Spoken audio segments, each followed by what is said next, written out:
Picture the most gilded building on the face of the earth. 700 rooms, 2,000 windows, a hall of mirrors 357 feet long, where 17 arched windows face 17 arched mirrors, and the candlelight multiplies itself until you cannot tell the flame from its reflection. Now fill it with 10,000 people who almost never wash. Add chamber pots cooling in the marble corridors, because there is nowhere else to put them. Courtiers relieving themselves behind the sculpted doors of the staircases.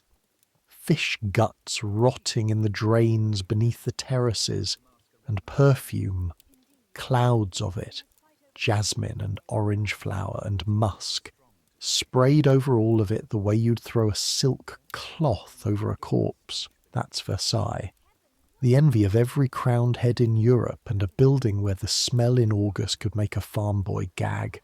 A place where you could watch the most powerful man in the world eat a boiled egg before a paying crowd in the morning, and lose your position forever by evening because you looked at the wrong person for a half-second too long. We're going back there tonight, not as tourists filing through the staterooms with their necks bent back at the ceilings. We're going upstairs, above the gold, into the low, warm, hidden rooms where the King of France went to escape being the King of France, and where the people who poured his coffee and counted his shirts saw exactly what he was. And I want to be honest with you before we start, because this story has a reputation. Everything I will tell you tonight about Louis the 15th comes from the people who served him and the courtiers who watched him, the journal of the Duc de Croix, the memoirs of the Duc de Luynes, the sour daily records of the Marquis d'Argenson, the recollections of Madame du Hausset, who was a lady's maid and wrote down what the great forgot she could hear. Where the record is solid, I'll give it to you plain. Where legend has swollen fatter than the ledgers, and with this king, legend has swollen very fat indeed. I will tell you so, and I will tell you which is which, and the eyes I'm going to lend you tonight, the boy you're going to be. He is a borrowed pair of eyes, stitched together from the real garçons and valets who climbed those real staircases in those real years. The rooms are real, the dates are real, the king is terribly real, the boy is everyone who carried the tray and no one the registers can name. So, I make these history stories, and honestly, I still have no idea whether anyone actually sleeps to them, or whether you're all just weirdos who like drifting off to the sound of a 50-year-old king frying his own eggs at 2 a.m. above the most famous rooms in Europe. Either way, subscribe if you feel like it. Get comfortable. Here we go. It is 2 o'clock in the morning, and you are climbing a staircase that does not officially exist. 68 steps. You have counted them so many times that your legs count them now without asking your mind. The stair is barely wider than your shoulders, coiled inside the thickness of a wall like a worm inside an apple, and it is black. Not dim, black. Because you're not permitted a candle on the way up. A candle means light under the door at the top, and light under the door means the king knows a servant is coming before the servant is announced, and the first rule of your entire existence is that the king must never be made to wait, never be surprised, and never, never be seen wanting anything. So you climb in the dark with a tray.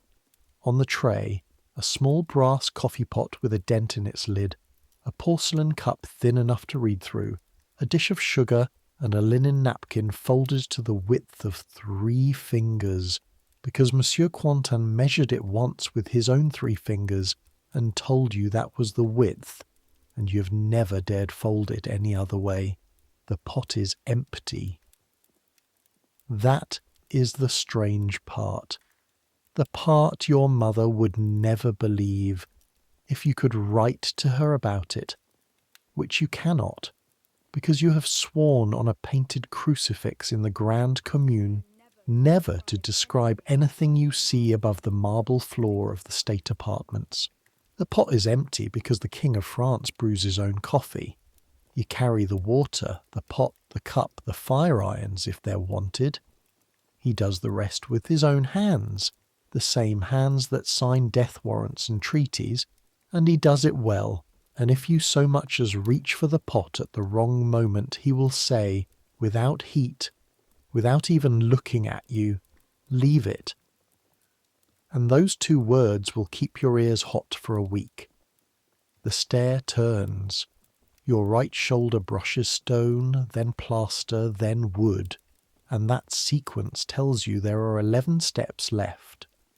Cold rises off the stone like breath off a pond. Somewhere below you, on the other side of 6 feet of masonry, is the great ceremonial bedchamber where a velvet-roped bed sits like an altar. The bed where the king is officially asleep. There are courtiers who have served at Versailles for 30 years and believe he is in it. The bed is empty. The bed is nearly always empty. The most looked-at man in Europe is 1 floor up, in a room the size of a farmhouse kitchen, standing over a charcoal stove in his shirt sleeves. You reach the door. You do not knock. You scratch. 1 soft drag of the fingernail across the panel, the sound a mouse makes, because knocking is for equals and announcements, and you are neither. You are 16 years old. You've been a garçon of the king's private apartments for 8 months. You earn 200 livres a year, and you are standing where dukes cannot go. The door opens from inside, and the smell folds over you in layers. Charcoal first, sharp and mineral from the little stove. Then butter, browning, with that edge to it that says it has 10 seconds left before it burns.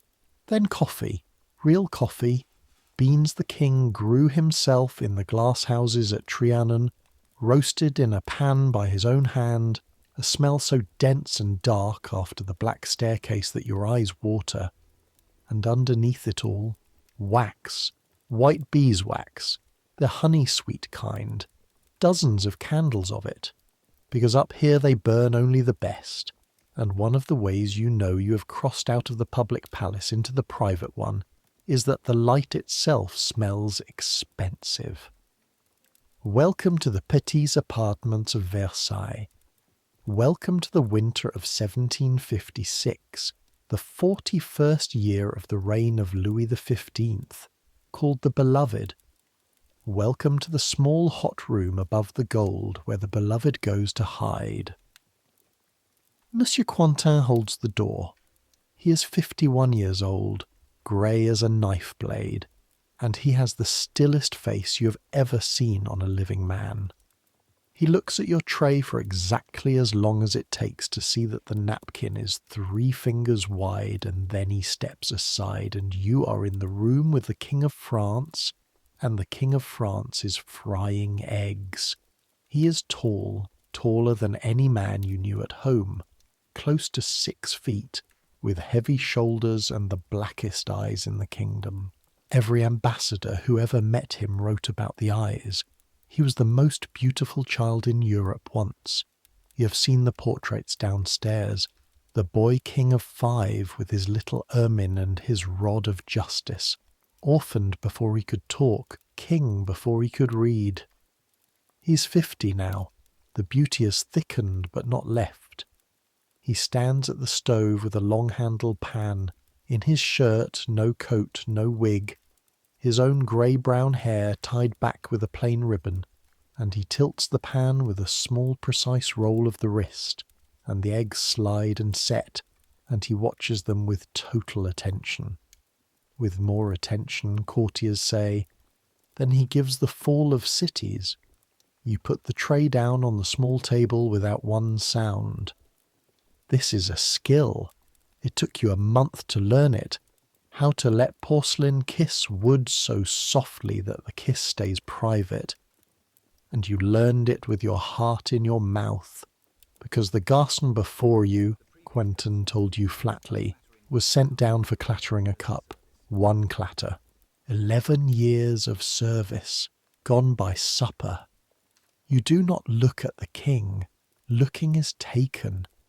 You have learned to see him the way you see the sun, from the edge of your eye, and from the edge of your eye you watch him lift the pan off the fire at the exact right second and slide the eggs onto a plate with no more ceremony than a cook in an inn, and you think, the way you think it almost every night, the thought you will never say aloud to anyone. If the crowds in Paris could see this, they would not believe it. And then the second thought, the one Quentin planted in you your first week and that has grown in you like a vine ever since. The crowds in Paris see only what the palace decides to show them. Everyone in this building lives twice, the king most of all. He eats standing up in 4 minutes, like a man on campaign. Then he makes the coffee, water you carried, beans he roasted, and the room fills with the smell of it while 3 of the finest clocks in France tick against each other on the mantel, all made by his own royal clockmakers, all telling slightly different times, which he likes, because it gives him something small to correct. He winds clocks the way other men pray. Croix wrote it down. So did the servants who spoke to no one but each other. The king loves little tasks. Coffee, clocks, maps, eggs. He will spend an hour rolling and sealing letters that a secretary could do in 1/10 of the time, because for that hour no one can ask him to be France. The wind has gone to the north, he says. He says it to Quentin, or to the room, or to no one. His voice is low and beautiful and always slightly tired. Quentin inclines his head 1 inch. It has, sire. Good frost coming. Good scenting weather. A pause. The cup turns once in the long fingers. Everything freezes but the stag. That is the whole conversation. 4 sentences, at 2 in the morning, from the man who owns the room, the palace, the town, and, in law at least, every soul in it, including yours. He carries the cup to the window himself. He looks out at the black gardens where 2,000 fountains stand frozen in the dark, and you stand against the wall with your empty tray being invisible, which is the thing you're paid 200 livres a year to be, and the clocks tick, and the charcoal settles, and that is how a day begins in the most secret rooms in Europe. Not with trumpets, with eggs. You need to understand where you are, because the geography is the secret. Everything the town whispers about this king, everything the songs in Paris say and the memoirs will say, and the legends will bloat into something monstrous, all of it grows out of the simple, physical fact of these rooms. So fix the building in your mind. Below, the Versailles everyone knows, the state apartments, the salons of Hercules and Apollo, the hall of mirrors where on great days the whole gilded machine of the monarchy performs itself. And it is a performance, hour by hour with an audience. Anyone decently dressed may walk in. That fact matters more than any other fact I will tell you tonight, so hold on to it. The Palace of Versailles is open. A man in a clean coat with a sword hired at the gate, and you can hire a sword at the gate from the concierge, the way you'd hire a boat. Can stroll through the staterooms and watch the King of France eat his dinner. Thousands do. They come like people going to a fair. And above all that, folded into the attics and mezzanines around a little interior courtyard called the Cour-des-Cerfs, the courtyard of the stags, named for the carved stag heads that watch from its walls, is the other palace. The real one, you would say, though you would say it only to yourself. Low ceilings a tall man can touch, small fireplaces that actually heat the rooms they sit in, a dining room for 10, a kitchen, a room of clocks and a room of maps, workshops where the king turns wood on a lathe and takes the backs off watches, terraces up on the lead roofs where, and I promise you, this is in the inventories, this is real, the King of France keeps hens, fat white hens in a wired yard on the roof of Versailles, above the Hall of Mirrors, and their eggs come down warm in a straw basket, and some of them go into that long-handled pan at 2 in the morning. 2 palaces, one on top of the other. Downstairs, the most public life any human being has ever been condemned to. Upstairs, a man in his shirt sleeves trying, with coffee and clockwork and fried eggs, to remember what it feels like to be a person. You were hired to serve the upstairs, and the first thing Quentin ever told you, the very first evening while he watched you fold that napkin over and over until your fingers cramped, was this. Downstairs they serve the King of France, we serve Louis. You will learn the difference, or you will be gone by Michaelmas. You learned the difference. Your name, the name the registers would give you if the registers bothered, is Jean. You are from a village near Dreux, a half-day's ride west, where your father shoes horses and your mother once sold 3 geese to a steward of the king's household and talked about it for 9 years. That steward is the reason you are here. A word, a cousin, a favour owed. That is how every door at Versailles opens, from the sculleries to the ministries. Nobody arrives at this palace. Everybody is placed. You were placed at 15 in the kitchens of the Grande Commune, the enormous barracks of a building across the street where 2,000 servants live and work, and where the food for the whole court is cooked and carried is the word in covered dishes, across a public street through weather, which is why every hot dish the court of France has eaten for 70 years has arrived cold. You gutted carp there. You turned spits until the skin of your face tightened like drum hide and your eyes wept grease. You slept in a room with 11 other boys under a roof so low the tall ones learned to dress kneeling, and you thought that was Versailles, and you were grateful.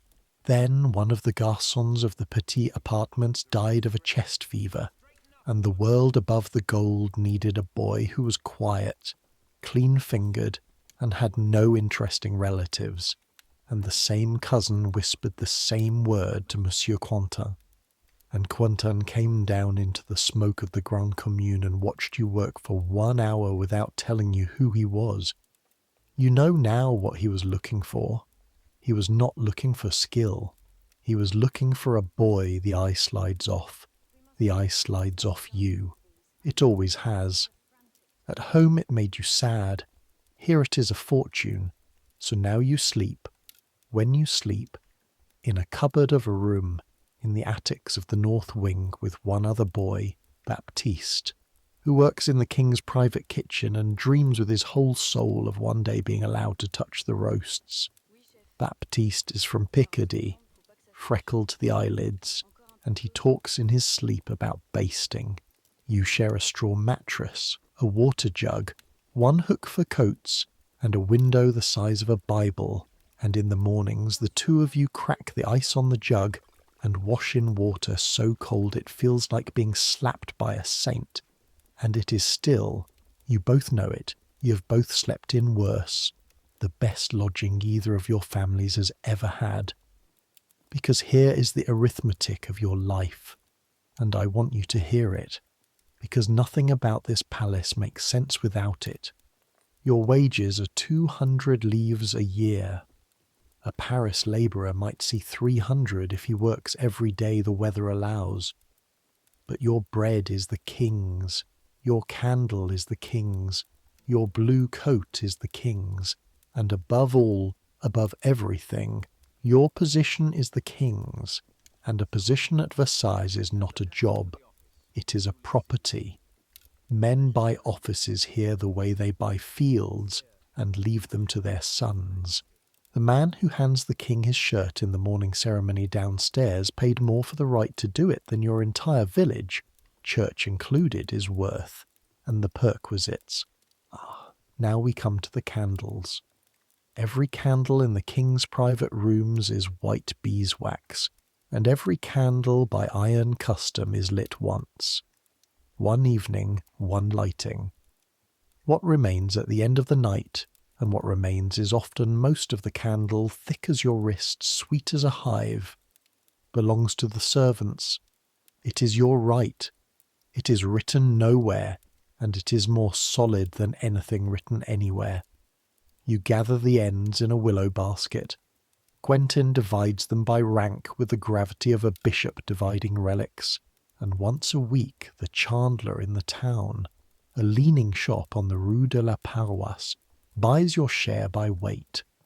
On a good week your candle ends bring you 3 livres.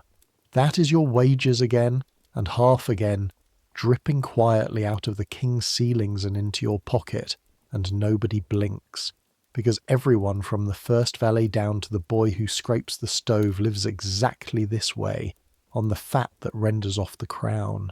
And when I say everyone, I need you to understand what that means at Versailles. This is not pilfering. This is the system.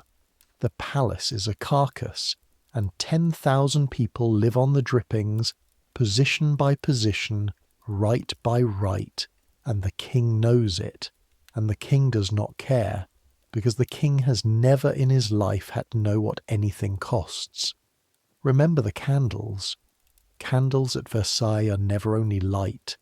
A candle in the right window, lit or snuffed, can say things aloud that no one in this building would dare put in words. You will see that proved before this story is over, twice. Your working night has a shape. You come on duty at 8, when the public palace is still roaring through its evening, cards in the salons, the crowds, the fiddles, and you climb into the silence above and make it ready. You rake and feed the little stoves, you trim the lamps, you set the white candles, straighten the maps, win nothing. No one winds the clocks but him, ever, that is his. Touch a clock in the Petite's apartments and you will not sleep in this palace again. You check the small dining room where the table rises. Yes, rises. I will spend one moment on the flying table because your first sight of it nearly undid you. In the little dining room there is a table that descends through the floor on a machine of counterweights into the kitchen below, where it is loaded, soup, roasts, wine, all of it, and then rises again through the floor like something in a conjurer's show, so that the king and his handful of guests can eat an entire supper without one servant entering the room. The first time you watched it go down, Baptiste's face rising past you on the other side loading dishes, you laughed out loud, alone, in the empty room, and then stopped, frightened by the sound of your own voice up there.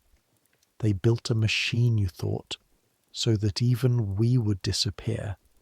That is the whole architecture of this man's happiness in one piece of furniture. The king does not hate his servants. His servants are, in fact, the only people on earth he is easy with.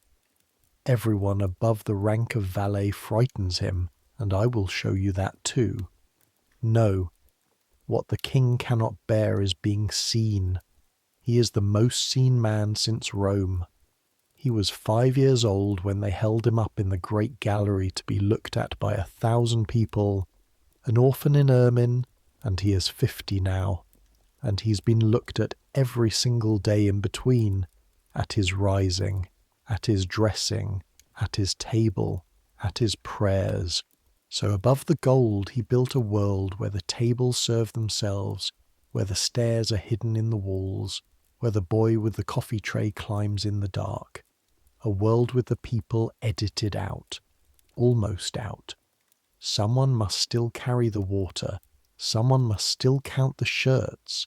You cannot edit everyone out of your life, and this is the crack in the whole beautiful machine, the crack this entire story lives in. The more invisible a king makes his life, the more completely that life belongs to the invisible people who run it. The courtiers downstairs, the dukes with their genealogies, see the performance. You see the man, Lebel, we will come to Lebel, sees everything. At 8 in the morning you come off duty, cross-eyed with the night, and go down to the Grand Commune to eat, and that is where the rest of your small world lives. Baptiste, spooning soup with one hand and describing an imaginary roast with the other. And Madame Rosalie. Madame Rosalie rules the linen of the private apartments from a long attic room that smells of orange flower water, hot iron, and starch. A smell so clean, in this palace of smells, that walking into it feels like walking into another century. She's somewhere past 60. Her hands are 2 knots of rope. She was folding shirts in this building when the old king died in 1715, when this king was a 5-year-old in a black room full of weeping ministers, and she has folded shirts for him for 41 years since. And she has a ledger, a real one, leather, greasy at the corners, in which every shirt, every sheet, every napkin of the private service is entered, numbered, and accounted, out and back, washed and worn. Nothing leaves her room without a line in the book. Nothing returns without her hands going over every inch of it. She knows the king's body the way a farrier knows a horse's leg, from the wear. She knew his fevers before his doctors did, from the sweat in the linen.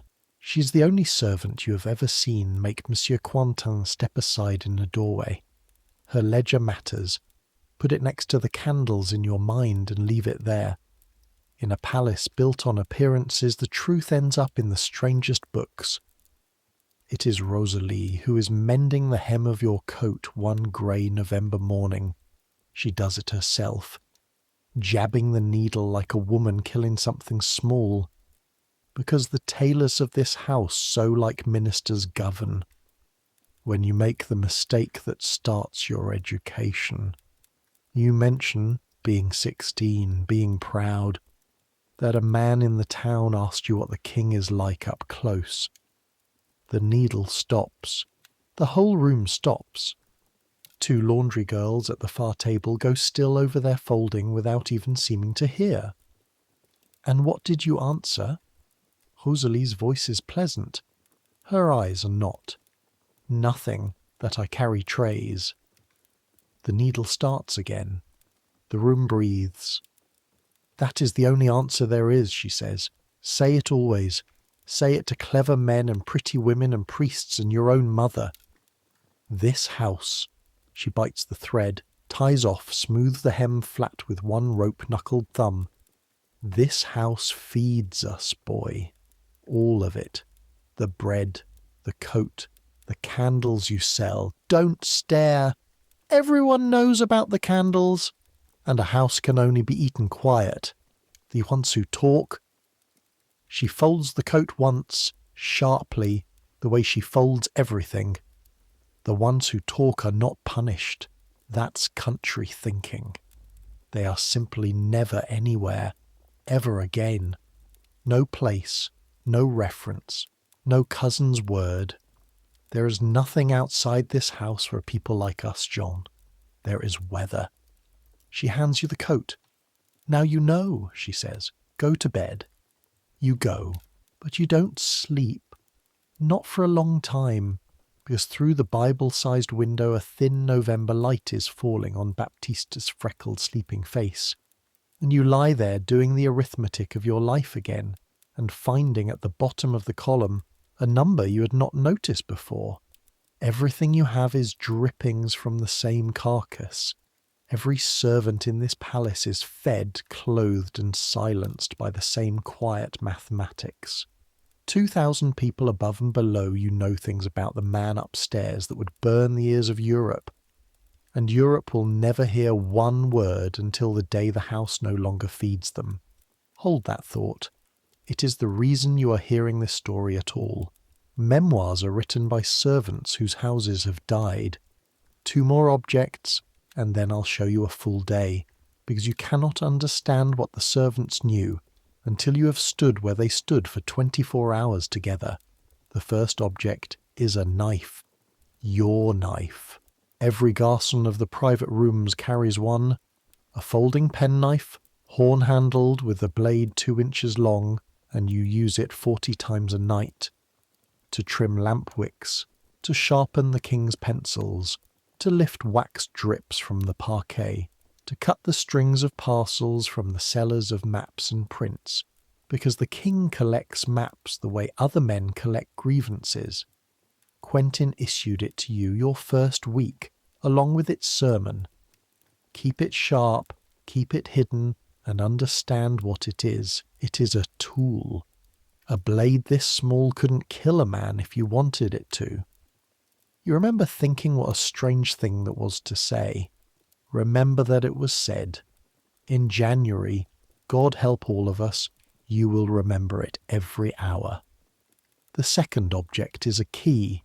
It hangs around Monsieur Quentin's neck on a green silk ribbon gone grey-green with years, and it opens the door at the bottom of your dark staircase, the artery between the public palace and the private one. There are perhaps 5 such keys on earth. The king has one. Liebel has one.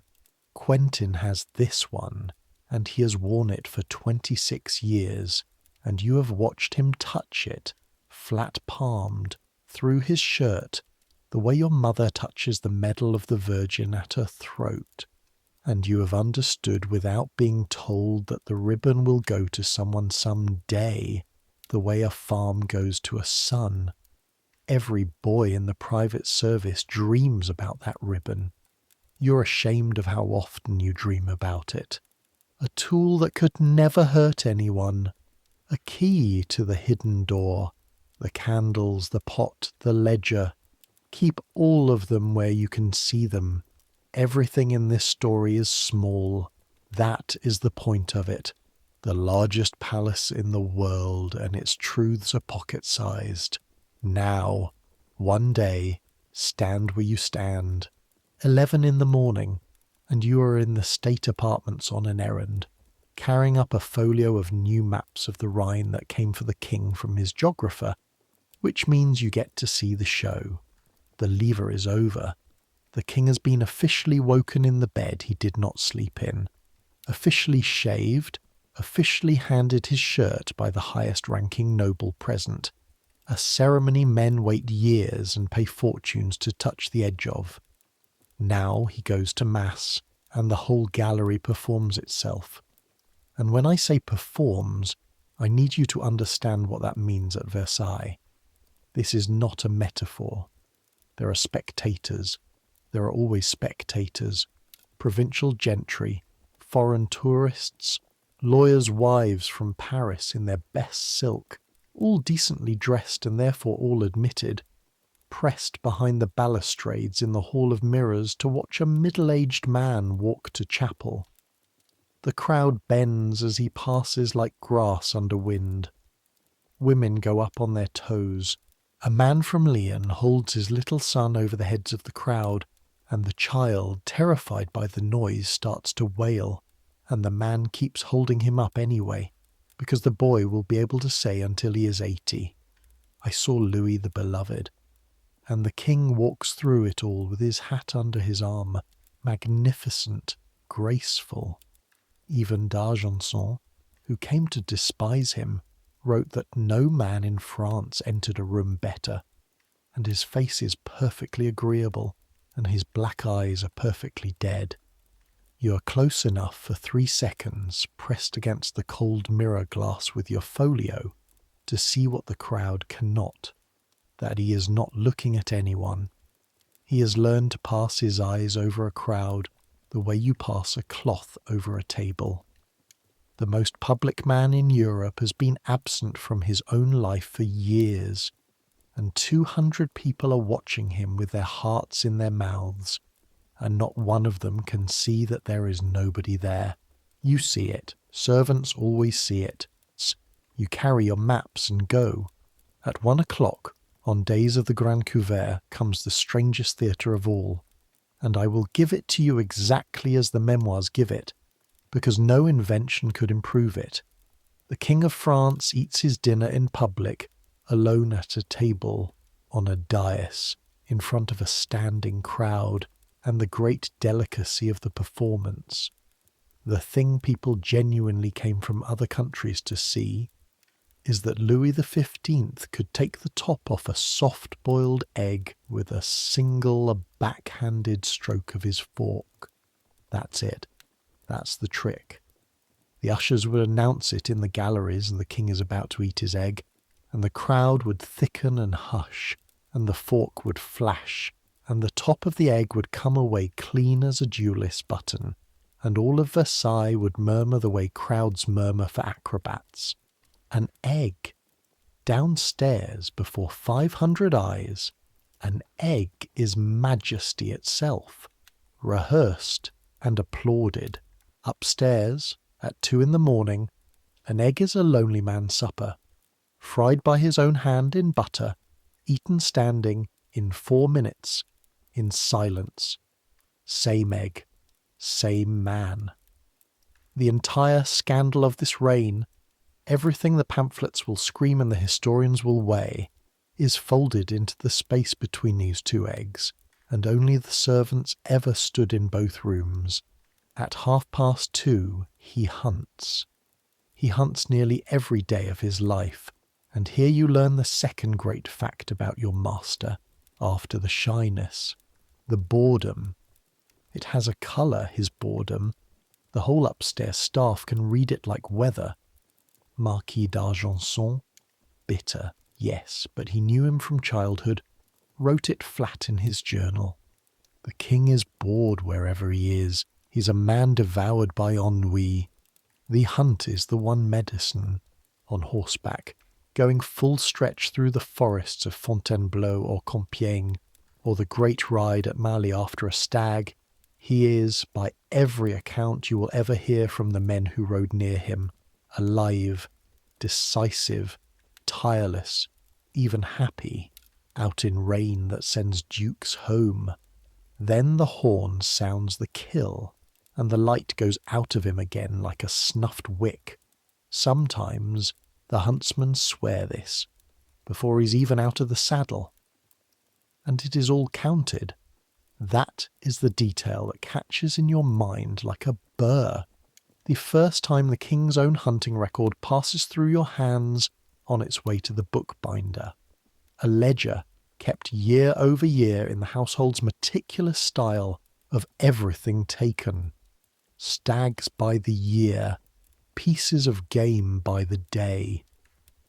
The tallies of this reign will run before it ends into figures you will not believe. Thousands of stags, hundreds of thousands of pieces of game, decades of daily slaughter added up in a clerk's neat hand like a grocer's stock. You hold the ledger a moment longer than your errand needs. Somewhere in this palace, you think, someone counts everything. His shirts, his candles, his stags. They are counting his whole life.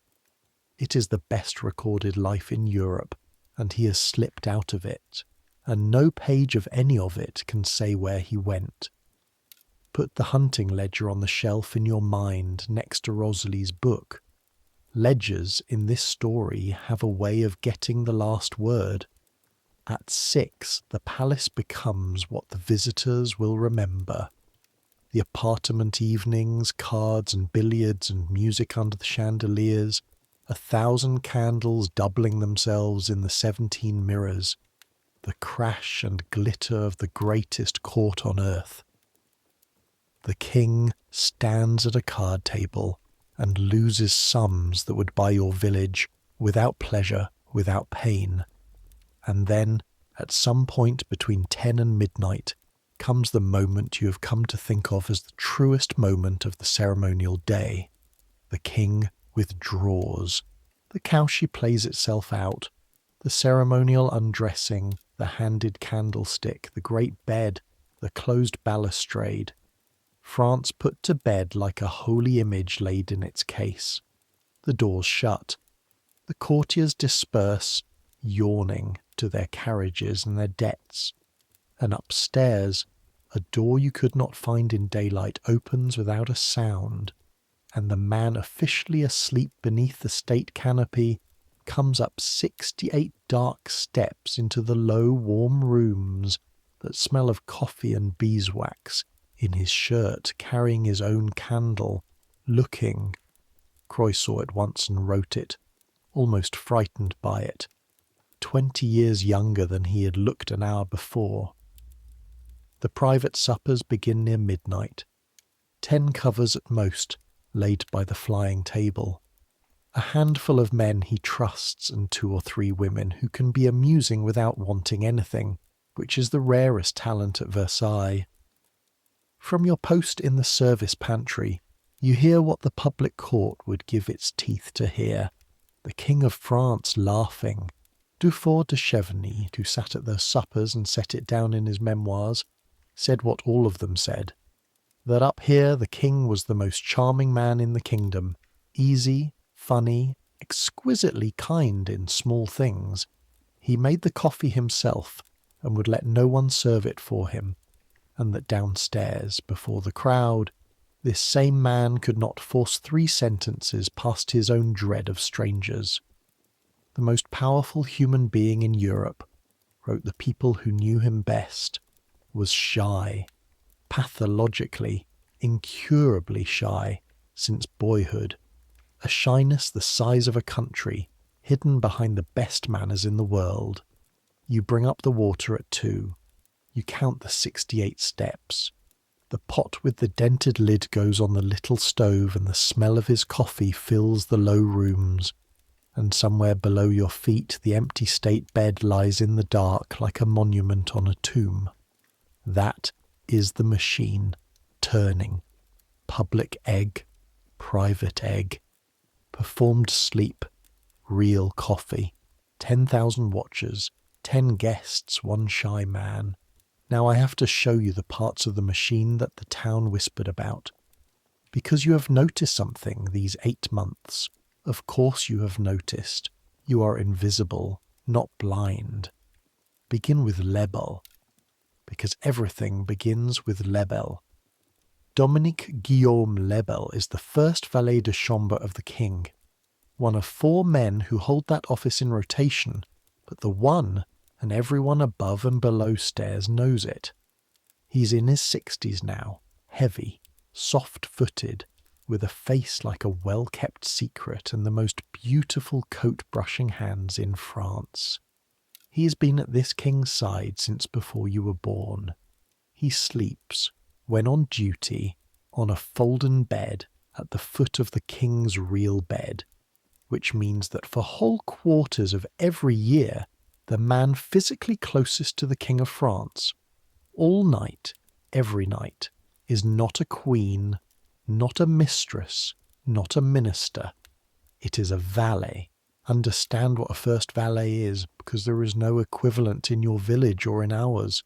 He controls the door, he controls the stair, he carries the privy purse in fact if not in name, pays for the private pleasures out of funds no minister audits, hires the discreet, dismisses the dangerous, and hears, from the folding bed in the dark, whatever a sleepless king says at 4 in the morning when he believes damnation is close, which with this king is often. Ministers of France, dukes, marshals, wait in Lebel's little room off the stair and are pleasant to him, very pleasant, because a word from Lebel in the right quarter hour is worth more than a memorandum from a Secretary of State. Madame Duhaussais, the lady's maid whose memoirs I promised you, deals with him constantly in her pages. Monsieur Lebel, always correct, always unhurried, and through her eyes you see the whole shape of him, a man who has made himself the hinge on which the private life of France swings, and who never, ever raises his voice, because hinges don't need to. To you he is courteous. That is the word. He learned your name in your first week, your actual name, village and all. and the way he said it made clear that the learning of it was a filing, not a kindness. Quentin, who defers to no one else below God, defers to Liebel, and once, in your 4th month, standing in the pantry, you watched through the cracked door as Liebel counted out gold. Real gold, louis d'or, a quiet stack of them going from his soft hand into the hand of a man in good plain travelling clothes whose face you never saw. And Quentin's palm arrived on your shoulder like frost and turned you, and the pantry door closed, and nothing was ever said. Not a word of reproach, just the turning. That is how the private machinery pays its bills, in counted gold, in closed doors, in turnings. And now the errand. Because it is on an errand, of course it is, boys like you exist to be sent, that the town's whispering and your own knowledge finally meet in the middle of a street. It is early December 1756, iron cold, and Quentin sends you down into the town of Versailles with a sealed packet for a notary. Household business, candle contracts, nothing. The town is the palace's shadow. Built for it, fed by it. 60,000 souls arranged around the 3 great avenues like filings around a magnet. You do the errand, and coming back by a different way, because you are 16, and the cold is bright, and the pastry smell from the Rue de Satterie is a thing worth a detour. You pass into the quarter they call the Parc-aux-Cerfs, the old Stag's Park, where the old kings once kept deer, built over now into ordinary streets, ordinary walls, ordinary shuttered houses for clerks and tradesmen and the better sort of palace servant. And ahead of you on the narrow pavement, 2 women with market baskets slow their steps, and one leans her head toward the other, and as you pass you hear it, pitched low in the tone. You know the tone. Every servant knows it. Half warning and half relish. That one. That's the house. They are looking at a house. A small one. 2 floors, a walled bit of garden, good shutters, closed. A house so plain that its plainness is the first thing you notice, and you understand a half-second later, with a small cold feeling in your chest, the entire point of it. You know palace discretion when you see it. You dust its furniture, in a sense, every night of your life. You keep walking. You do not slow down. Rosalie's voice is in you now like a second spine. There is nothing outside this house for people like us. But you carry the look of that street home with you, and that night, and for many nights, the whispers you've spent 8 months not hearing arrange themselves into scents. The errands that are not explained. The gold in Liebel's soft hand. The girls. You've seen this twice with your own eyes and not understood it. The very young women, town-dressed, pretty, frightened, polite, brought quietly up back stairs at odd hours, never through the state rooms, never announced, gone again in a day or a week.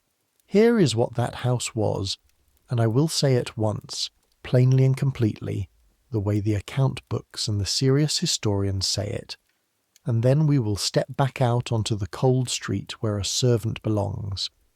The house in the Parc-aux-Cerfs quarter, bought through intermediaries in 1755, was kept for the king's private mistresses.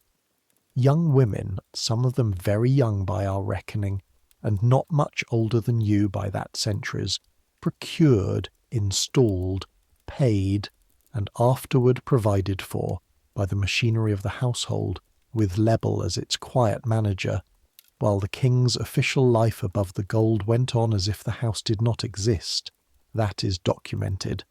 The purchase, the address, the arrangements, the pattern of years, documented in dry notarial ink, in household money that had to come from somewhere and be accounted somehow.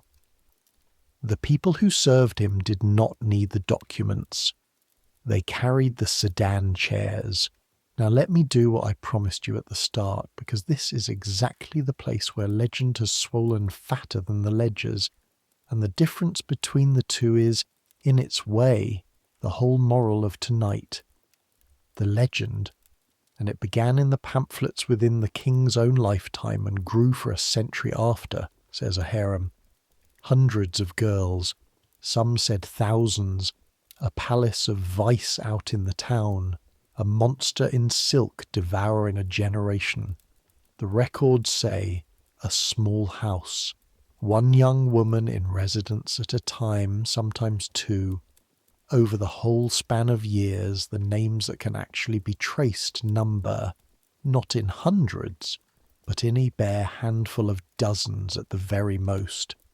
And serious historians who have gone through the money put it lower still. The records say pensions, dowries, quiet, respectable marriages arranged afterward with settlements that made tradesmen's sons overlook a great deal. Children provided for discreetly for life. The records say, in short, not a monster's palace, but something smaller, more orderly, and, I will let you decide by morning, perhaps sadder, an administrative solution to a king's appetites. Desire, processed like the candle contracts. Sin, with a filing system. The truth is smaller than the legend. It usually is. It is also sometimes worse in a way legend cannot manage, because a monster in a story wants things wildly, and what stood behind those good shutters was not wildness. It was procedure. The same beautiful, noiseless, servant-run procedure that got the coffee up 68 dark steps at 2 a.m, pointed at human beings. You never enter that house. In your whole life you never pass its door. I want that said clearly, because this is a story about what servants saw, and what the servants of the palace saw of the Parc-aux-Cerfs was precisely what you saw. An address. A plainness that was itself a kind of confession, errands that bent toward a certain street and came back straightened.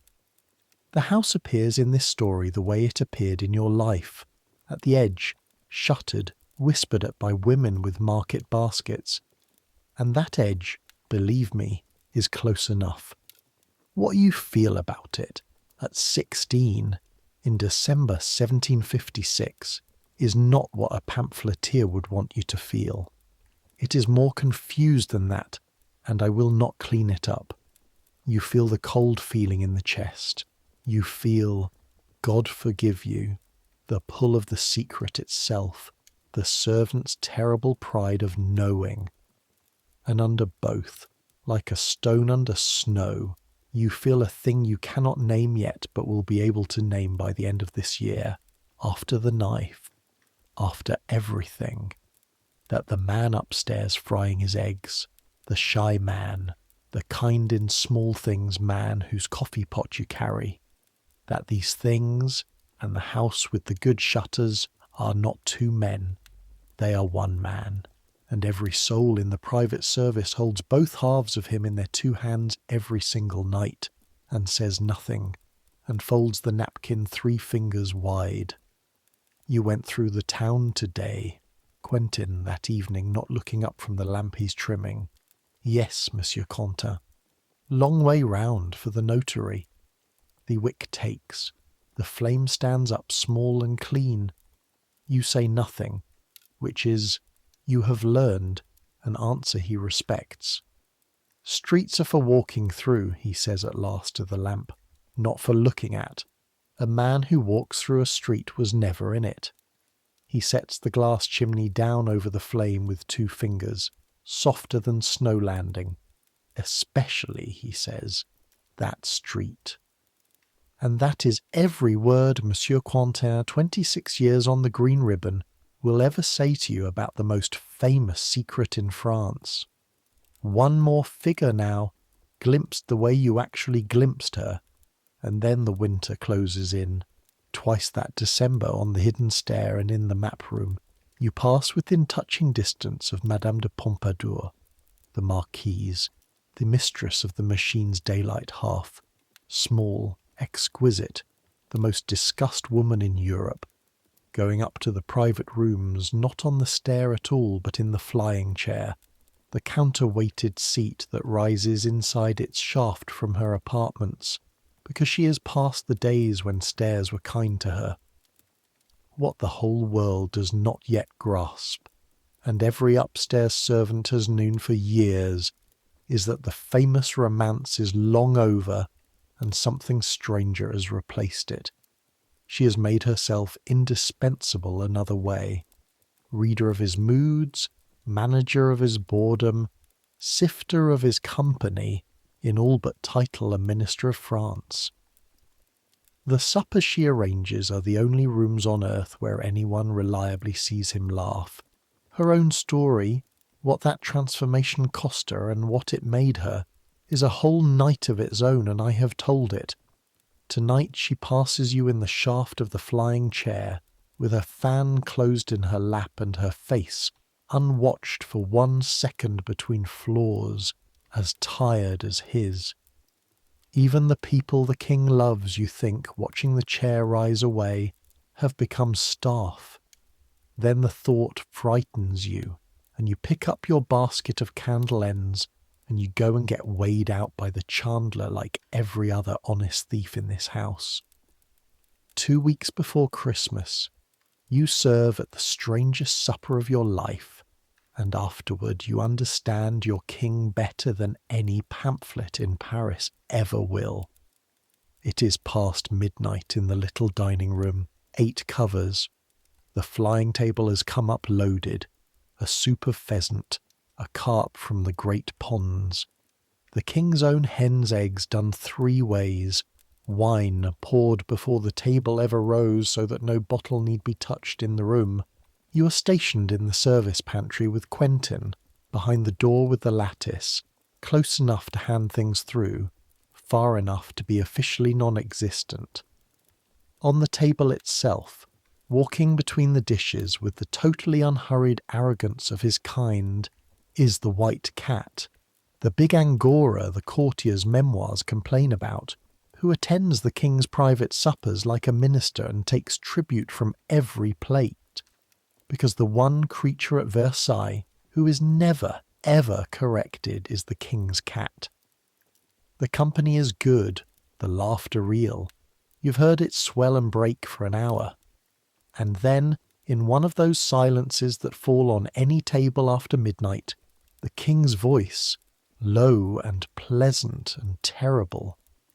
Where would you wish to be buried? Through the lattice you see the table go carefully still. He's not joking.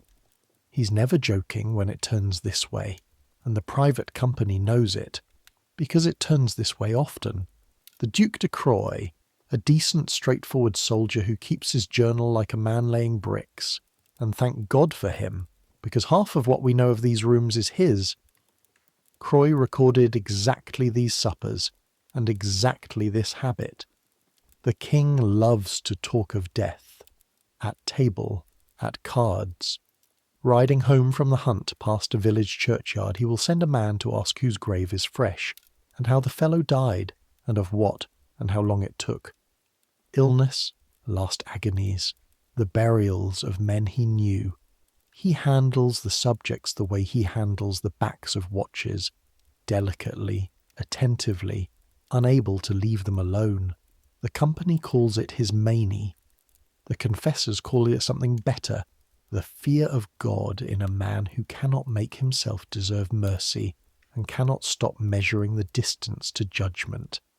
Someone answers gracefully, "At Saint-Sulpice, sire, where my fathers are." Someone else makes it almost a joke and almost succeeds. The marquise from her end moves the talk gently toward the new plans for the Place Louis the 15th, the beautiful square rising in Paris, turning the grave into architecture, death into real estate, and the table gratefully follows her, and in the pantry Quentin lets out a breath you did not know he was holding. but you have heard it now. You cannot unhear it. The beloved, at his own secret supper, in the one room in France where he is happy, fingering the latch of his own tomb. Is he ill, you whisper, when the pantry door is shut? Quentin considers the question as if it were a wick. He is 50, he says finally. He believes in hell, and he cannot stop doing the thing he believes will send him there. That is not illness. He hands you the empty pot to carry down. That is arithmetic. You will think of that sentence in May of 1774, in a room that smells of vinegar. But that is far ahead of us. It is still December of 1756, and the cold is coming down on France like a lid. And it is a true cold that winter, the hardest in years. The fountains freeze to their pipes. Ice stands an inch thick inside the state windows, whose casements have never fit since the day they were hung. The great gallery downstairs, all glass and mirror and marble, is so bitter that wine left in a glass overnight cracks the glass, and the courtiers do their evening cards in fur muffs, and the sentries in the courtyards are relieved every hour so they do not fall. Upstairs, your stoves glow, and the low rooms hold their heat, and the king, they say, has the only warm bedchamber in the palace of Versailles, which is, you understand by now, simply the same fact as everything else you know, wearing winter clothes. You feed the rooftop hens in the black mornings, your breath in rags, their water frozen in the pan, and from the leads you can see all three great avenues running away from the palace, like the ribs of a fan, full of grey light and wood smoke. Somewhere off to the right in the huddle of the town is a street you walk through and never look at. Straight ahead, 12 miles beyond the horizon, is Paris. Paris. We must speak about Paris because Paris is what is rising in this story now, the way water rises in a cellar. Not 13 years ago they called him the beloved and meant it. When he lay near death at Metz in 1744, the whole city prayed itself hoarse in the churches, and when he recovered, strangers wept and embraced in the streets. You have heard the old servants tell it, and now the king has not made a true entry into his capital in years. Now the road runs, and this detail is real. You can trace it on his own geographer's maps. The household travels from Versailles to Compiègne and Fontainebleau by routes that curve around Paris rather than through it, because the silence in the streets when he last passed was worse than shouting. The fishwives who used to bless him now have other words. The pamphlets crawl out of nowhere like woodlice. The taxes, the war going badly in Germany and on the sea, the price of bread, and always, always the songs about the house in the town, the legend already at work, already swelling, hundreds of girls, wagons of gold, while you stand in the pantry holding the actual account of it, which is one plain address and labels counted Louis, and is quite bad enough. And beneath all of it, that winter, a quarrel you only half understand between the king and his parliaments, the great law courts, priests refusing sacraments, magistrates resigning in masses, words like despotism said out loud in coffee houses, the whole machinery of obedience grinding and slipping like ice under a cartwheel. D'Argenson, sour in his journal that very season, writes that the people no longer love this king, and worse, that the king knows it, and worse still, that he has stopped hoping they will again. Boredom outside, anger inside, no. Say it the way the servants would. Anger outside, boredom inside, and between the two, holding both away from each other with its 10,000 gilded hands. The palace. An open palace. I told you to hold that fact, and now the time is coming to spend it. Any decently dressed man walks in, past the gate where swords are hired, through the courtyards, up the stairs, into the state rooms, along the very route the king walks from chapel to council to dinner. It has always been this way. It is the pride of the French monarchy, the oldest boast of Versailles. The King of France lives in the sight of his people, and any subject may look upon him.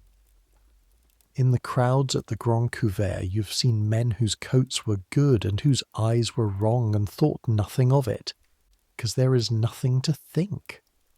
The beloved is guarded by ceremony, by habit, by the sheer impossibility of the idea. No Frenchman would touch the king. The body of the king is sacred, the coronation oil saw to that. Every child in every village knows it the way they know the host is holy. On 12th night, the 6th of January's eve, no, let me keep the dates exact. You will see why exactness matters to me tonight.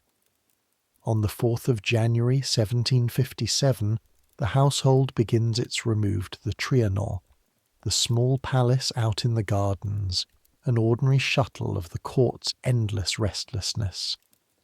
The king stays one more day at Versailles to visit his daughter, Madame Victoire, who is unwell. The 5th of January then, a Wednesday. The cold, men will remember afterward, was extraordinary even for that winter. The kind of cold where the snow squeaks and iron burns your skin, and everyone from dukes to sentries is double wrapped. The king himself in heavy furs over his coat, over his waistcoat, layer on layer on layer. Remember the layers. Remember your little horn-handled knife and Quentin's sermon. A blade this small couldn't kill a man. All day the palace is ordinary. That is the thing you will never be able to explain in all the years after to people who ask, and people will always ask. You will learn to see the question coming and go quiet before it lands. The day was ordinary. You slept till 2, ate soup with Baptiste in the Grand Commune while he talked about a new way with woodcocks, drew the white candles for the evening from the wax stores against Rosalie's countersignature in the ledger, teased the smallest laundry girl about her chilblains, carried up coal. An ordinary Wednesday in an ordinary January in the 41st year of the reign.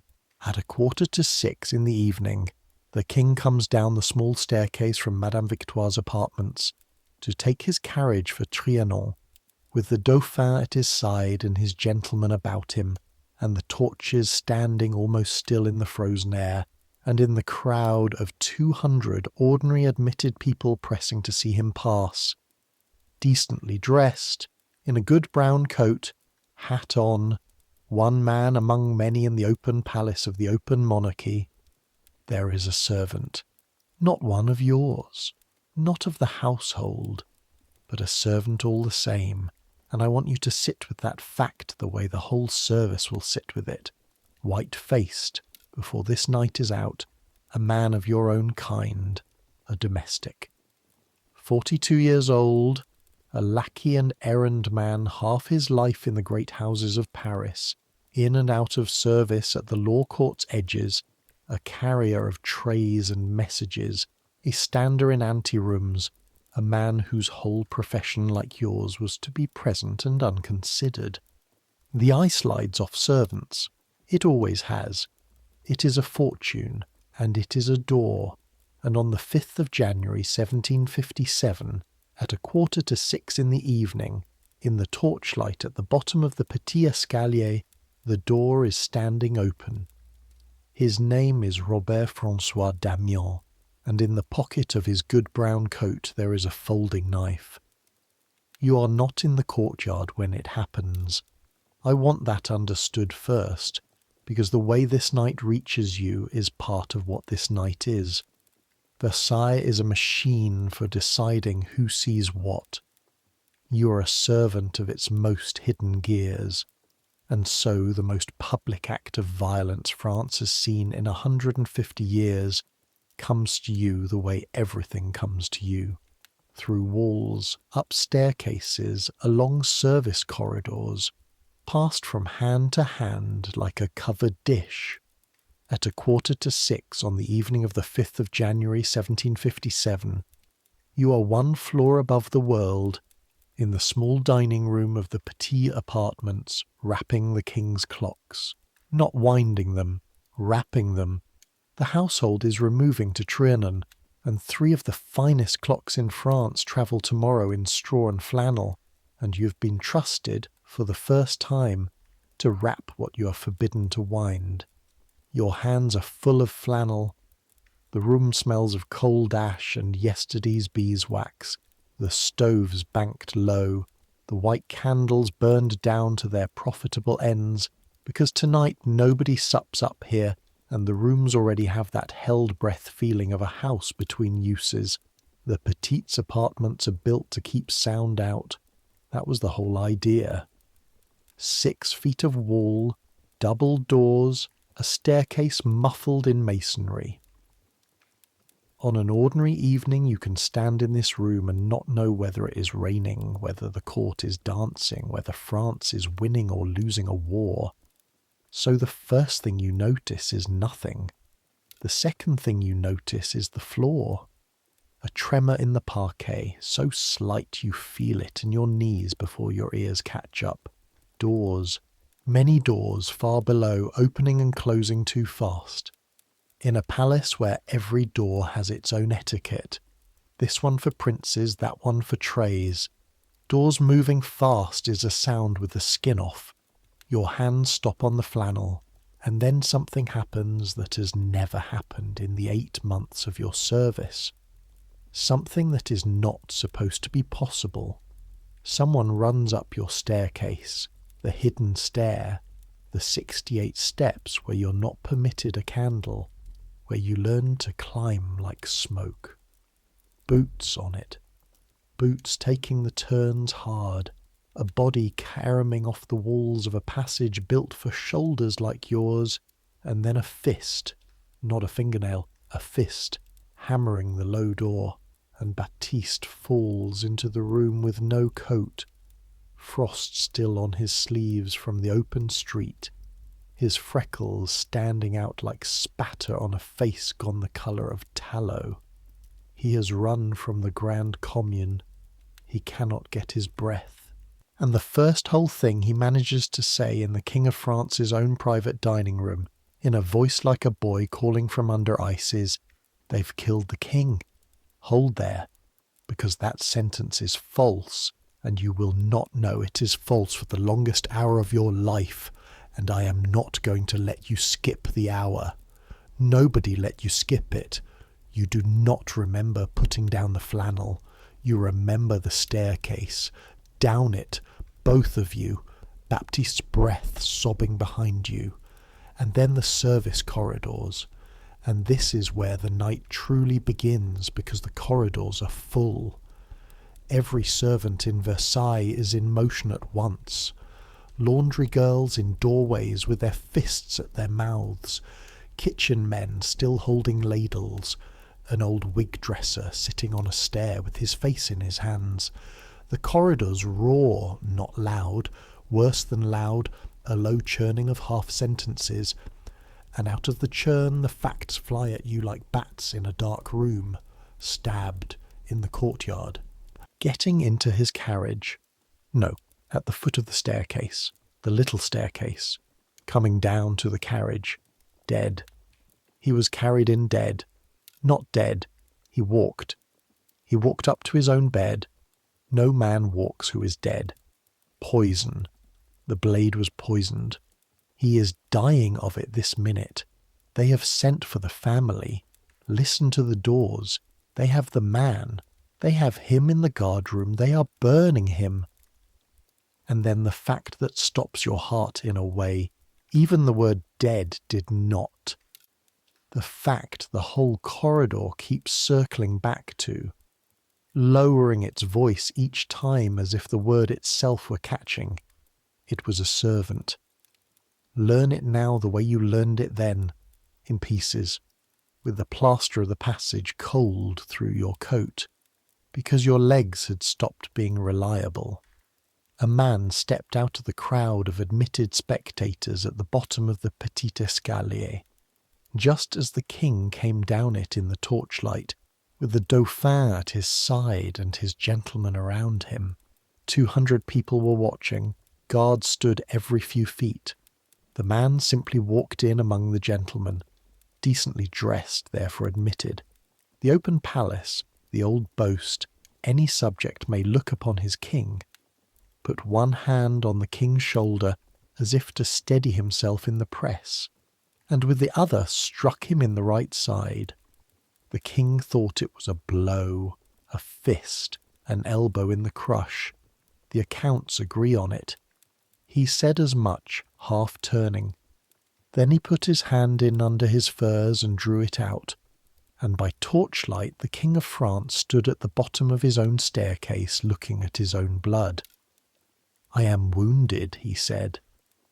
And then, seeing the man, the one man in 200 who still had his hat on his head, because regicide, it turns out, forgets to take its hat off, he said the sentence that every journal, every memoir, every account of that night preserves, the sentence you will hear repeated in these corridors for the rest of your life.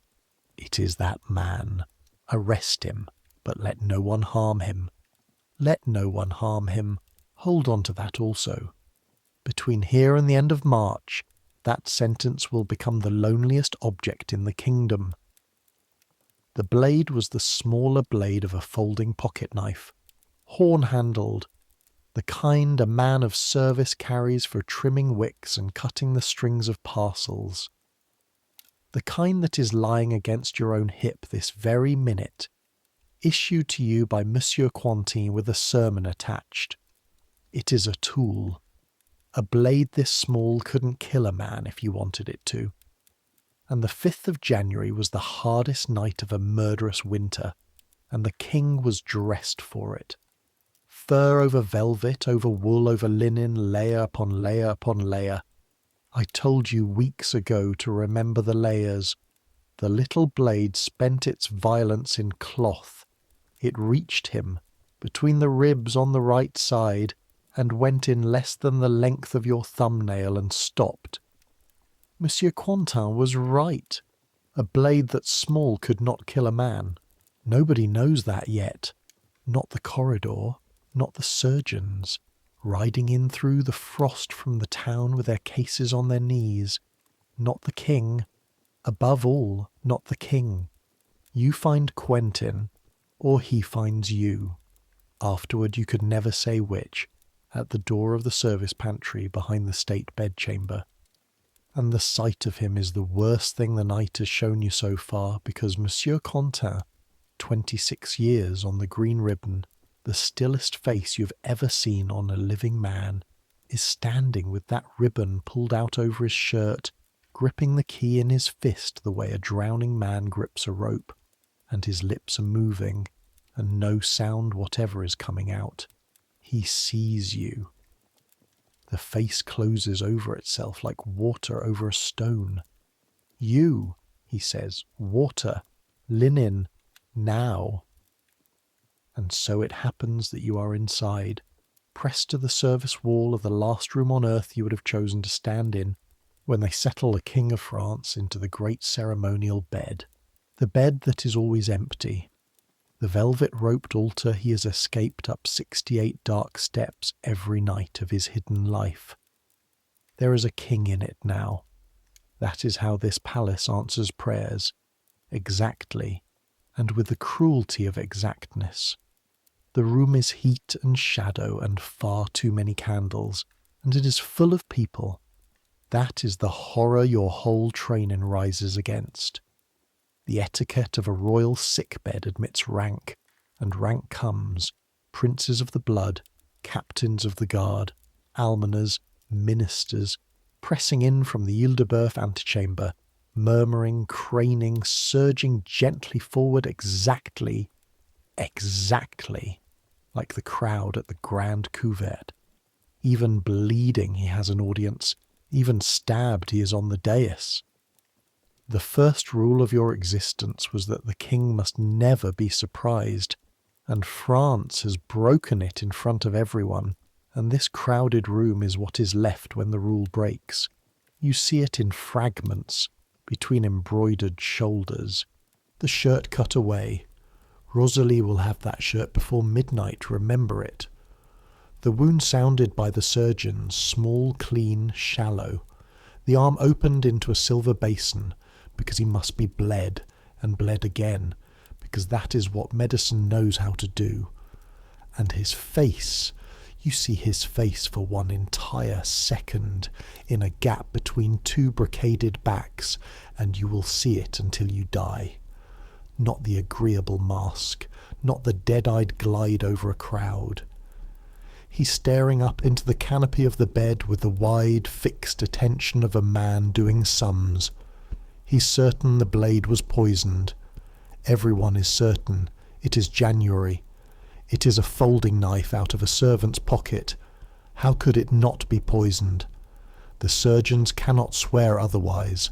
And so the King of France, the man who has talked of death at every private supper for 20 years, who sends riders to ask whose grave is fresh in village churchyards, who handles the subject of his own end the way he handles the backs of watches. The King of France is now certain he is dying, and everything he does through that long red and gold night, he does from inside that certainty. He calls for his confessor. Not once. The accounts count the summonses. The summonses keep coming. And when confession comes, the crowd hears what no crowd was ever meant to hear. The king, wanting his repentance, said aloud, wanting pardon, asked publicly of God and of men, as if the two lives, upstairs and downstairs, the public egg and the private egg, had been slammed together at last by 2 inches of steel, and only confession could stand up in the wreckage. He gives the Dauphin the counsel. He says, the journals keep this too, that he leaves the business of the kingdom to a son who will manage it better than he. The son, standing white-faced at the bedside, is the same son who was beside him on the staircase an hour ago. Keep him in your eye a moment. Of all the people in this room, the years have prepared their hardest arithmetic for him, and he does not know it, and neither do you. And at some point in that endless night the tide of the room shifts, and for a moment the service wall is what it is meant to be, invisible, and you are 6 feet from the bed with fresh water when the king speaks, to the canopy, to no one, in the low, beautiful voice gone grey at the rim. Half the memoirs of that winter set down some cousin of this sentence, so I give it to you the way they gave it. Why should anyone wish to kill me? What have I done to them? No one answers. What answer is there? He is the beloved. It says so on the medals. You look at the floor because looking is taken, and on the parquet between your shoes there is a single drop of dried blood the shape of a comma, missed by the wiping cloths. You stand holding your ewer, 16 years old, and understand with the whole force of your life that you are watching the loneliest man in Europe from the best seat in the house. Below you, meanwhile, in the guard-room, the other half of the night is happening, and I will give it to you in one paragraph with the door held nearly shut, because you are not there, and because this is a story for sleep, and because the plain facts need no lantern held up to them. The man in the good brown coat did not run. He stood where he had struck, hat on head, and let himself be taken. His name, the whole palace knows by morning, Robber Francois Damiens, 42 years old, a lackey and errand man half his life in the great houses and legal chambers of Paris, a carrier of trays, a stander in anterooms, one of us. In the first fury of the night, officers whose titles would surprise you put hot iron to his legs to make him name his accomplices. He named none, that night or ever, because as the long inquiry itself would finally conclude, there were none to name. One unsteady, brooding man alone, drifted out of the anterooms of a quarrelling kingdom with a pocket knife. He said he had never meant to kill the king. He said he had meant to touch him, to make him hear. The word he used for his own deed, over and over in that flat, stubborn servant's voice, was avertissement, a warning. You learn all of this in scraps, in the pantry, toward dawn, from men with grey faces. And Quentin, measuring coffee for no one, for the ritual of it, because the pot with the dented lid came down from the dark rooms with the linen, and someone's hands must be kept busy. Quentin says the only thing he'll ever say about Damien's in your hearing. 40 years a servant myself, he says to the pot, and no one ever looked at me either. His thumb finds the dent in the lid and rests there. It makes some men free. It made that one mad. Same door, different rooms. By the 10th of January, the surgeons are no longer afraid of the wound. Shallow, clean, closing, there was no poison. The body of the king is perfectly recovered, and the palace sings its Te Deum, and Paris, which no longer loves him, discovers to its own bewilderment that it wept anyway. There is a spasm of the old feeling that winter, prayers and bells and strangers embracing, the beloved bled and the country flinched, and for a few weeks it almost looks like the year 1744 come back from the dead.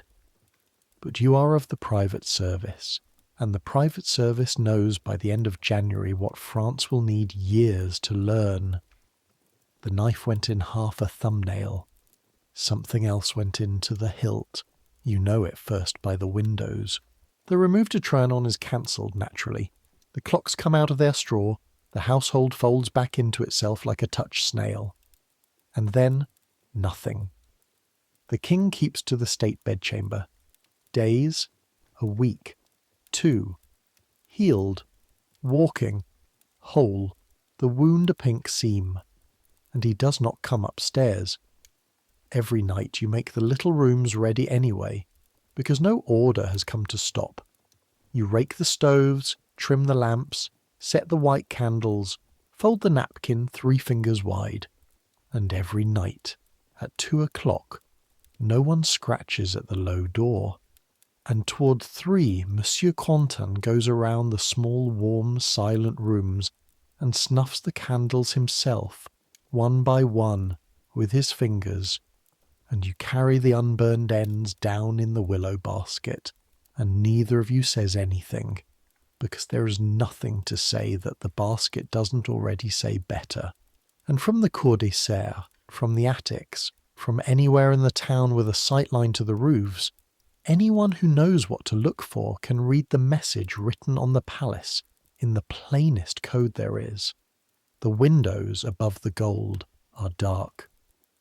I told you, weeks ago, that candles at Versailles are never only light, that a candle in the right window, lit or snuffed, can say aloud what no one in this building dares put in words, and that you would see it proved twice before this story was done.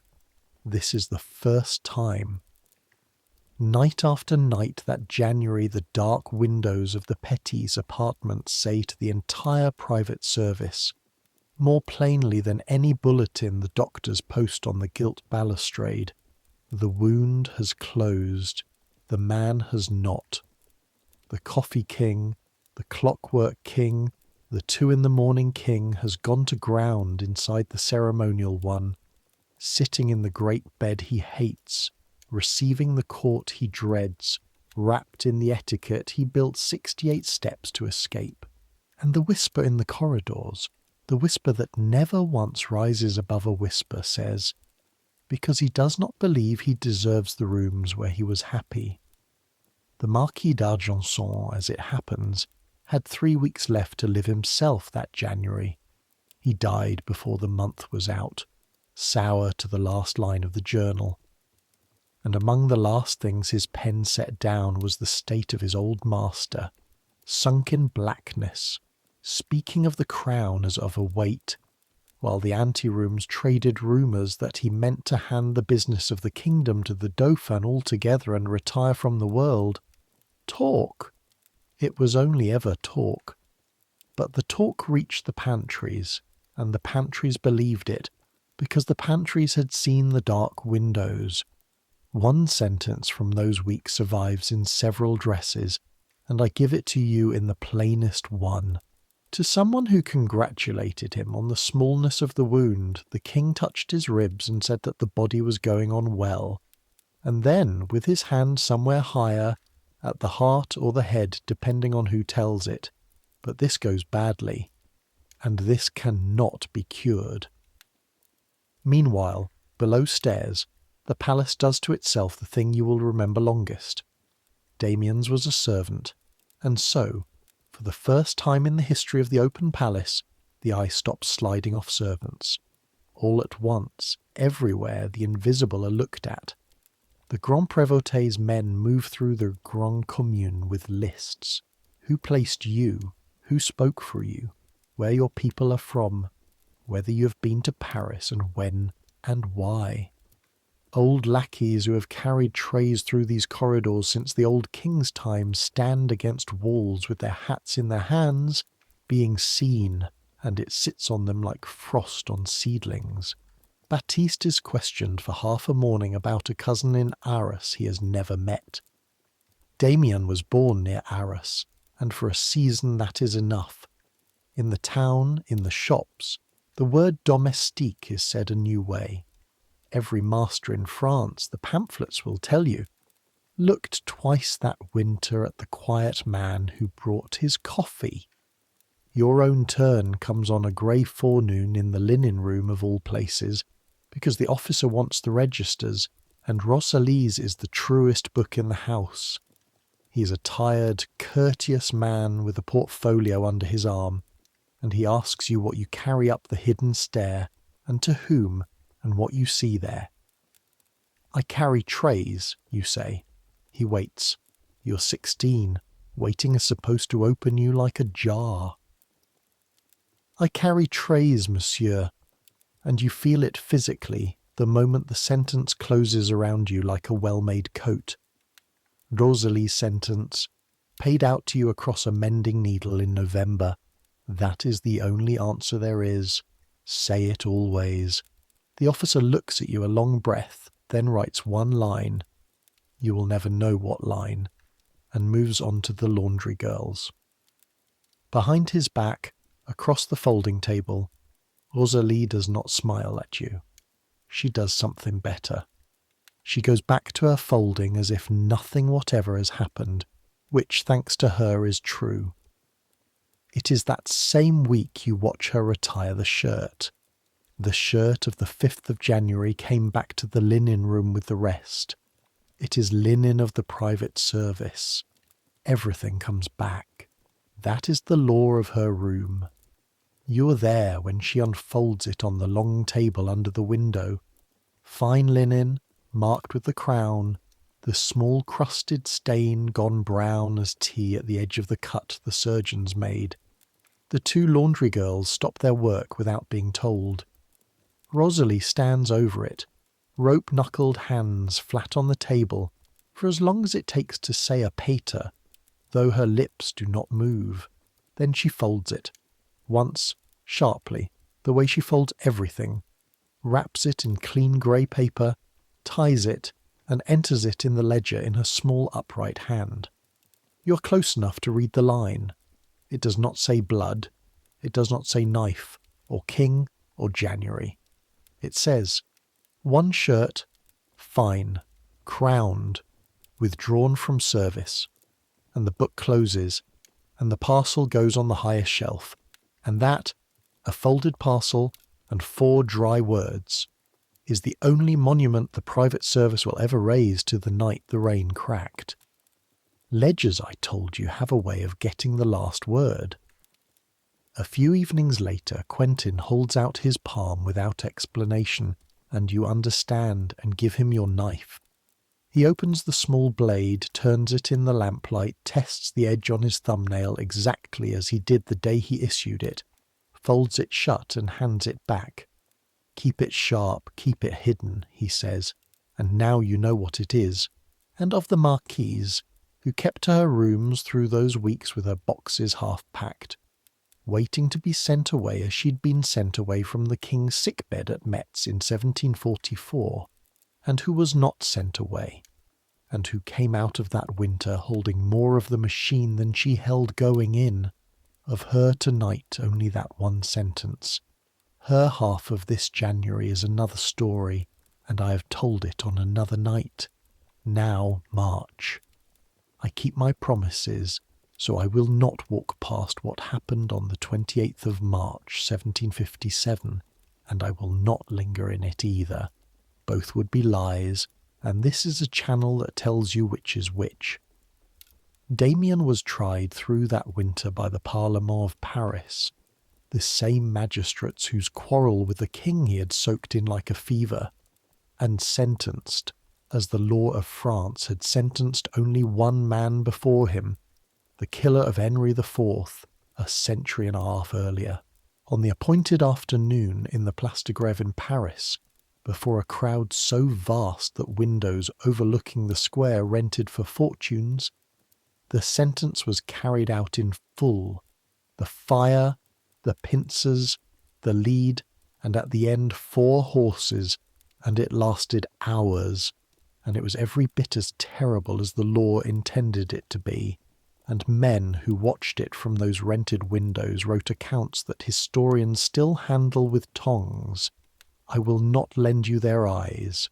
That morning, in his cell, Damien said the only sentence of his that France chose to remember. La journée sera rude. The day will be hard. It was. It was the last such day in the history of the kingdom. No French court ever passed that sentence again. And when it was over, the law went further. His house was pulled down.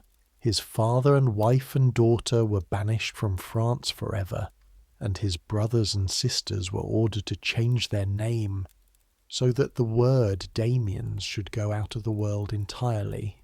It did not go out of the world. Words never do. It only went out of one room, the king's. He never permitted the name in his presence again, and the private service, which permits the king his silences the way a family permits them, folded the name away like a stained shirt and put it on the highest shelf. At Versailles, the day it was done, no bell was rung and no word was said. Quentin came up the 68 steps at dusk with the empty pot, and found you trimming lamps and looked at you once. And he must have seen the question standing in your face like a lit window, because he answered it. "It's finished," he said. "Now you know. Trim your lamps." And you trimmed your lamps. That is the other thing no pamphlet will ever print about the people who served Louis the 15th, what they did on the terrible days. They trimmed the lamps. The house feeds us, boy. A house can only be eaten quiet. Spring came anyway. It always does. That's either the cruelest thing about it or the kindest, and by the end of this night I will let you decide. And one soft blue evening in April, with the frost gone out of the ground, and the first mud and green smell climbing the palace walls from the gardens, the order comes up quietly through Lebel's little room, supper above, 10 covers, midnight.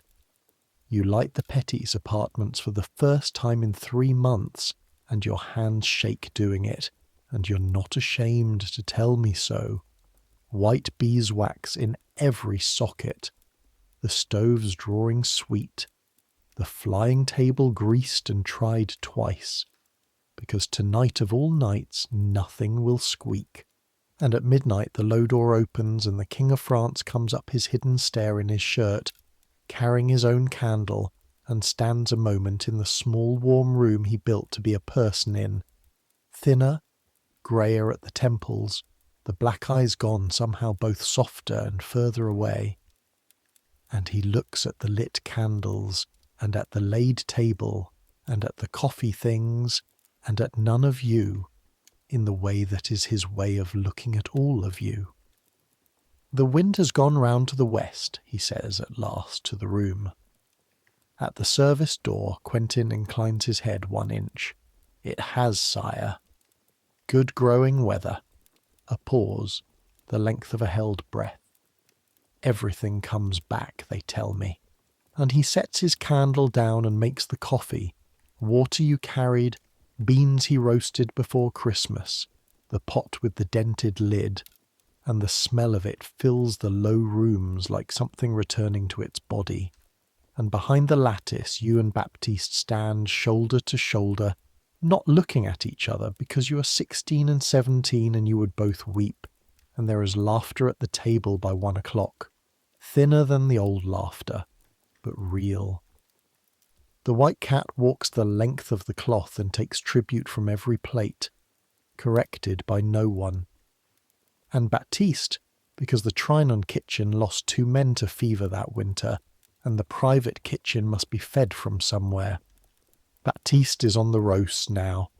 His whole soul went into a duck that night. When the flying table came down and the plates came back scraped clean, he stood over them in the kitchen below with his freckles glowing like a boy looking into a church. And I want you to keep that picture, because this story is dark enough at the edges, and you have earned one entirely happy thing that is also entirely true to how such houses worked. Somewhere below every gilded ceiling in Europe, at any hour you can name, a boy was being made perfectly happy by an empty plate. The machine, in short, restarts. But listen closely through the rest of this year, because it restarts the way a dropped watch restarts. It ticks. It keeps time almost. And something inside it is bent. And on quiet nights, if you are one of the 6 human beings in France who stand close enough, you can hear it catch. The Duc de Croy, coming and going from the court all that spring with his bricklayer's honesty, set it down in the journal without ornament. The king recovered in body, unrecovered in spirit, graver, more silent, older. And at the midnight suppers, where the death talk had always been a visitor, it now moved in. Where is the man who fell at the hunt buried? And did he speak at the end? And how long did it take him? You hear it through the lattice, week upon week. No one can turn the conversation now. It turns itself eventually the way weather does, and the table waits it out, and the suppers end a little earlier than they used to. Let the year turn now, slowly. This is the part of the story where nothing explodes, and I make no apology for it, because this is the part the pamphlets never wrote, and the part you were actually alive in. The long, grand, creaking procession of a court through its seasons, with a bent watch at the centre of it ticking. Spring and the gardens wake, and in May the fountains run again, and here is a thing about the fountains of Versailles that the tourists gaping at them never guess, and every servant knows in his bones.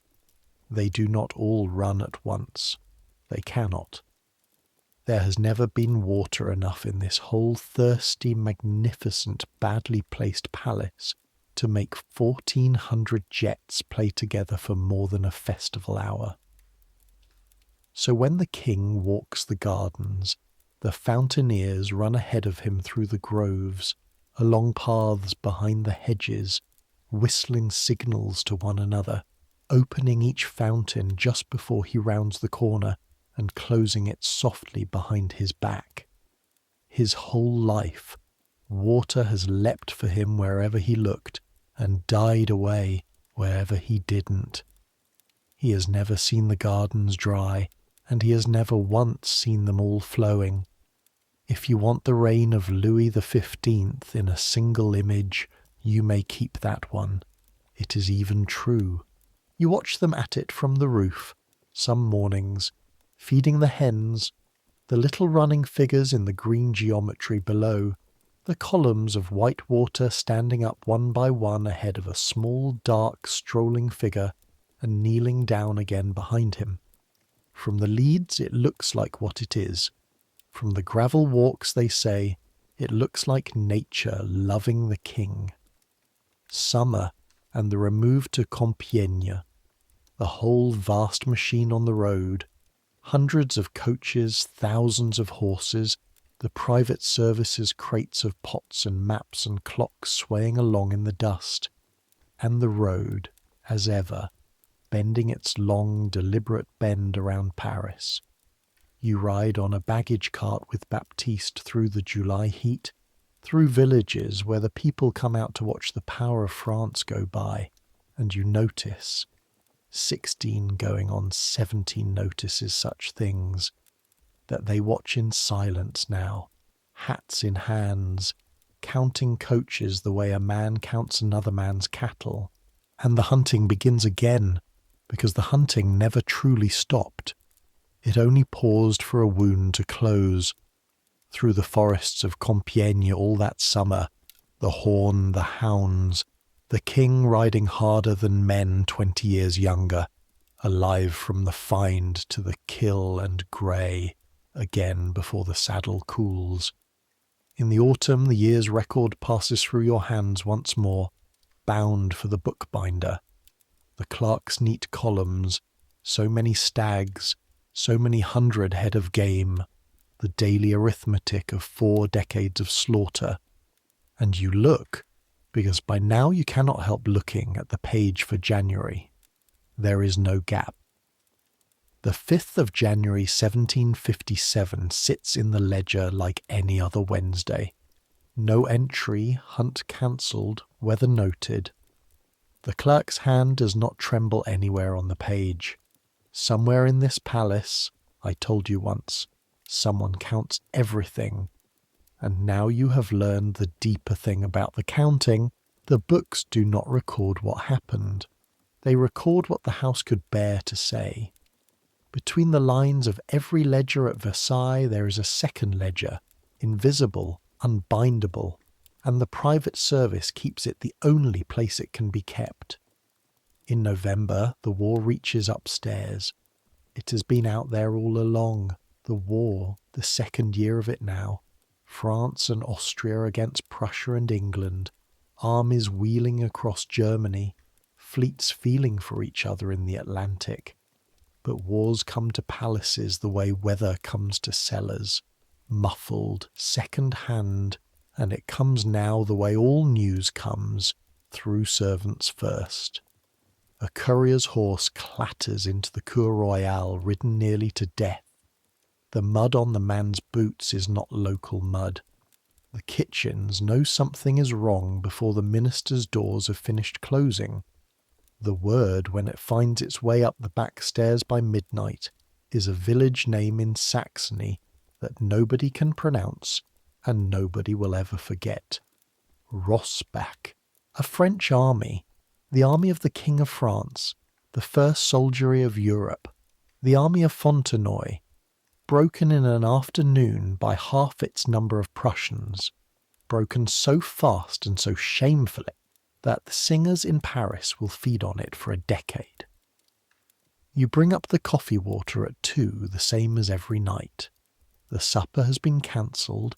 There is only the king and Quentin at the wall, and the maps. He stands over the map of Germany a long time with his hands behind his back, the good, beautiful hands that can take the top off an egg before 500 people, and he moves 2 pins and looks at what he has done and does not move any more pins. The clocks tick against each other on the mantel, and then he says, in the low voice, not to Quentin and not to you and not to God, the saddest sentence you will ever hear from the owner of 700 rooms. It is a great deal of noise for a world one cannot mend. He drinks his coffee at the window, looking out at the black gardens where the fountains stand dry for the winter, and you take the pot down at 3, and that is how the catastrophe of Rossbach passes through the petits appartements of Versailles. 2 pins, 1 sentence, an empty cup with its dregs gone cold. That winter, the second winter of your service, the winter of 1757 into 58, is the one where you stop being new. It happens the way ice thickens. No single night, and then all at once. Your hands know the 68 steps so well now that you have caught yourself falling asleep on the way up, a half-second of dream between the 40th stair and the 41st. You know the palace's night sounds the way a sailor knows rigging, which groan is frost in the roof beams, which is the flying table settling on its counterweights, which distant thud is the Swiss guard changing at the grill. You have a laundry girl's ribbon in your coat pocket that you have been meaning for 3 months to give back, and she has been letting you fail to give it back, and Rosalie has watched the whole silent transaction across her folding table for one entire winter without appearing to see it, which is her way of blessing it. And in February Monsieur Quentin's chest catches the palace cold that kills men his age, and does not kill him, but sits him in a chair in his little room off the stair for 6 weeks, furious and wheezing, with mustard plasters on him and his feet in a basin. On the first evening of those 6 weeks he sends for you. He is propped in the chair like a folded penknife, grey in the wrong way now, and on the table at his elbow the green silk ribbon is lying coiled with the key inside the coil, like something asleep. "My hands are wanted here," he says, and stops to breathe and hates it, and goes on. The stair still needs a keeper until Candlemas, you. He does not make a ceremony of it. He of all men knows what ceremonies cost. He simply watches while you pick up the ribbon, you, 17, the boy from Dreux whose mother sold 3 geese, and put your head through it, and feel the small, cold weight of the most private key in France settle against your breastbone, exactly over the spot where your heart is behaving like a struck bell. It hangs straighter, he says, if you stop trembling. 6 weeks, you keep the stair. 6 weeks, you open the low door at 2 in the morning and stand where Quentin stood, 1 inch of bowed head, while the King of France passes you so close you can smell the candle smoke in his hair and the orange water on his hands that once or twice in those 6 weeks pause at the door while their owner says, in the low voice without looking at you, "The wind is in the north again," or "The frost holds," because the king must say his sentence to someone, and the someone for 6 weeks of your one life is you. "It has, sire," you say. "It does, sire. That is all. That is everything. You have dreamed of the ribbon like an inheritance, and now you wear it, and you learn what it actually is, which is what every inheritance actually is. A weight, shaped like an honour, that lets you serve a loneliness at closer range. At Candlemas, Quentin comes back on duty, planed thin, and holds out his hand, and you lift the ribbon over your head and lay it in his palm, and are astonished to find your neck lighter and your chest emptier both at once. He puts it on. His thumb finds the key through his shirt, flat-palmed, the old unconscious gesture, your mother and her medal of the Virgin. "Well," he says, "nothing else." But that spring he begins, without ever announcing it, to teach you the things that are not tray things, which supplier seals may be trusted unbroken, how the household warrants are countersigned, where the wax accounts are audited and by whom, and more usefully when. He is not making conversation. He is making arrangements. You both know the ribbon's eventual road now, and you both let it lie unspoken, because that is the house's way with everything that matters most.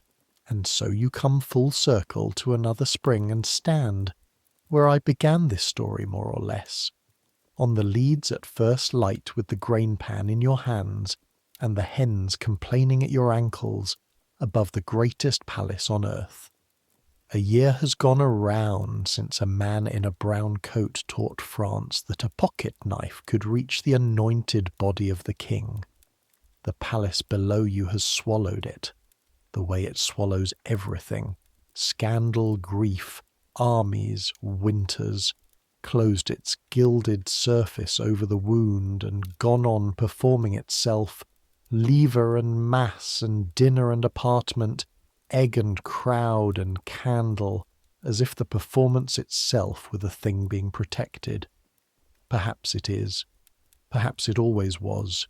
From up here you can see the whole design. The 3 great avenues spreading from the palace like rays from a sun on a child's drawing. The town waking under its chimney smoke, and in it, small as a thumbnail, a certain quarter of ordinary streets you walk through and do not look at. The garden's green geometry with its dry fountains waiting, and beyond the rides and the woods, 12 miles east under its own grey haze, Paris, silent, unloving, singing its songs, printing its songs, waiting. You're 17 years old. You hold the confidences of the most powerful and most hidden man in Europe, and you hold them the only way such things can be held, which is by being no one. You have a knife you now understand. A friend on the roasts, a ribbon in your future, a girl's ribbon in your pocket, and 200 livres a year plus candle ends.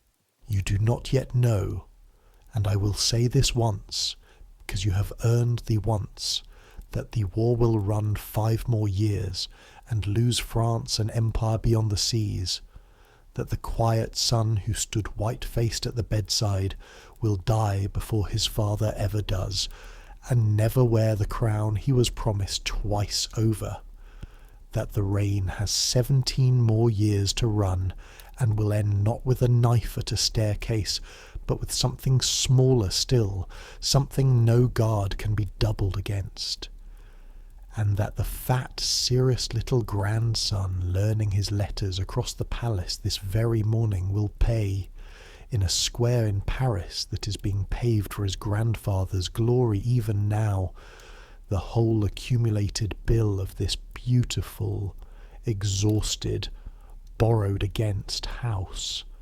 The listener above your head knows. Let them carry it. That has always been the arrangement between you and them. You do the living, they do the knowing, and neither of you can trade places, and both of you tonight are the better for it. What you know is the pan of grain in your hands, and the cold sweet air off the roofs, and the bells of the town ringing 6 below you, dozens of them, layer on layer, the sound rising past you into a sky the colour of the inside of an oyster shell. Quentin's step on the ladder behind you. He comes up slowly now, 1 pause per rung, and stands beside you at the parapet getting his breath, and for a while the 2 of you look out at the whole visible kingdom of your service and say nothing at all. 27 years I've fed these birds, he says at last. Kings below and hens above, and I'll tell you the truth of this house, boy, since you'll keep it long after me. He is quiet a moment. The hens mutter. The bells hang their sound on the air. The gold gets the painters. The flame gets the poems. But go down into the town some winter dusk, and look back up at this palace with the 10,000 windows lit, and ask yourself who lit them. He turns to go, feeling for the ladder. Nothing shines, Jean. Everything is shone. Remember which side of the candle you are. And down he goes, 1 rung at a time, the key swinging forward on its ribbon and lying back again with each step, like a small slow pendulum keeping the house's real time. Now let the years run like water through the arches, because they did, and because the end of this story is waiting for us in a season I promised you long ago, and it is time to keep the promise. 16 years. Say them softly, and they go by the way they went by the palace, as removes and returns, as winters and Te Deums, as candle ends weighed out by the chandler week upon week upon week. The war is lost, as the listener knew it would be. Signed away in 1763, Canada and the Indies and the ships, a world's worth of empire traded off the map while the fountains kneel and rise. The songs from Paris get harder, the bread gets dearer. The Parliament and the King close their long quarrel with a breaking, not a mending. And the house goes on because that is the only thing a house of that size knows how to do. The people go, one lamp at a time. Rosalie folds her last shirt the winter, the frost cracked the pond ice a foot thick, and is buried in the town she never once left, in half a century of service. The ledger passes to a successor who keeps the same small upright hand, because the hand is part of the office, and the parcel in grey paper stays on the highest shelf, entered and accounted, gathering its dust like an unexploded truth. Old Lebel dies in 1768, in his rooms by the stair, in harness to the last, the hinge outliving almost everything it swung for, and the door he kept never quite closes the same way again. The Queen dies that same year, patient and pious and outlived by her own sorrows, and the black hangings go up and come down, and the machine ticks on. And in 1771 a small plain house in a quiet quarter of the town is sold, as quietly as it was ever bought, and becomes what it always looked like, a tradesman's house, with a walled bit of garden, where a clerk's children now grow vegetables over the whole swollen legend of a reign. The town still whispers when it passes. Towns always will. That is what the pamphlets bought with their ink, a haunting at the price of the truth.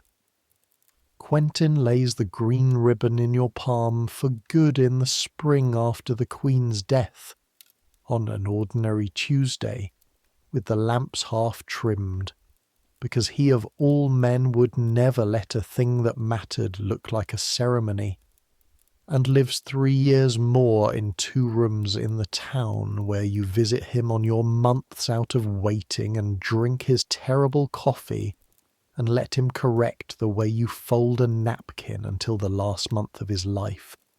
So it is you now.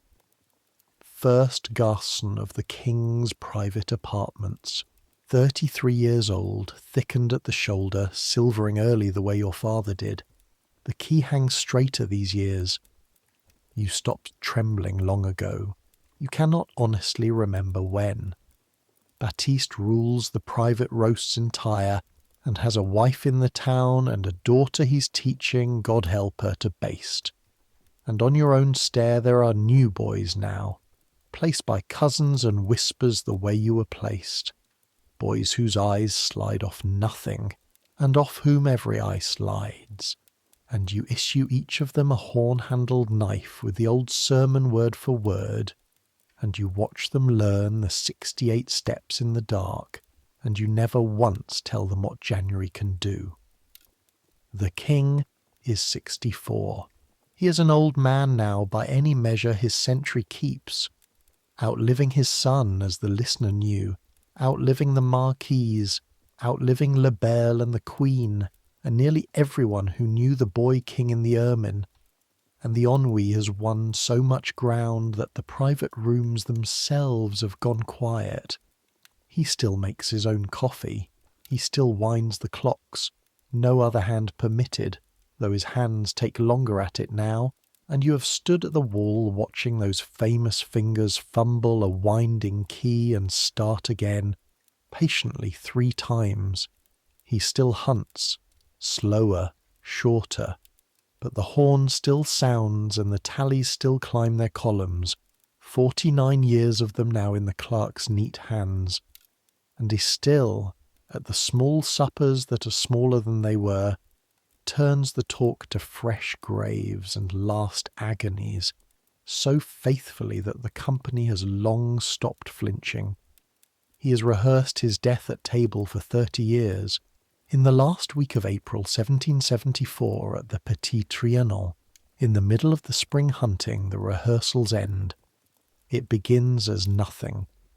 A heaviness at the hunt, a headache, a shiver, an old man's chill in a wet April put to bed at Trianon where the ceilings are low and the etiquette is thin, the little palace he built himself as one more room to hide in.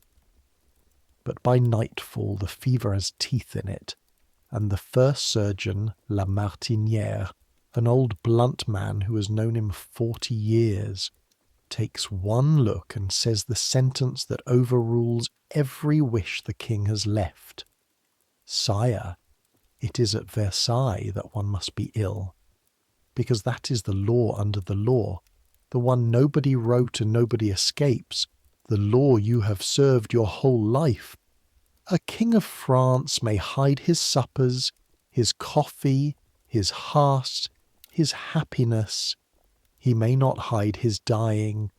The dying belongs to the crown, so they carry him back, wrapped in his own cloak in a coach at a walk through the cold spring dusk, past the dry fountains, into the state bedchamber he has spent a lifetime escaping.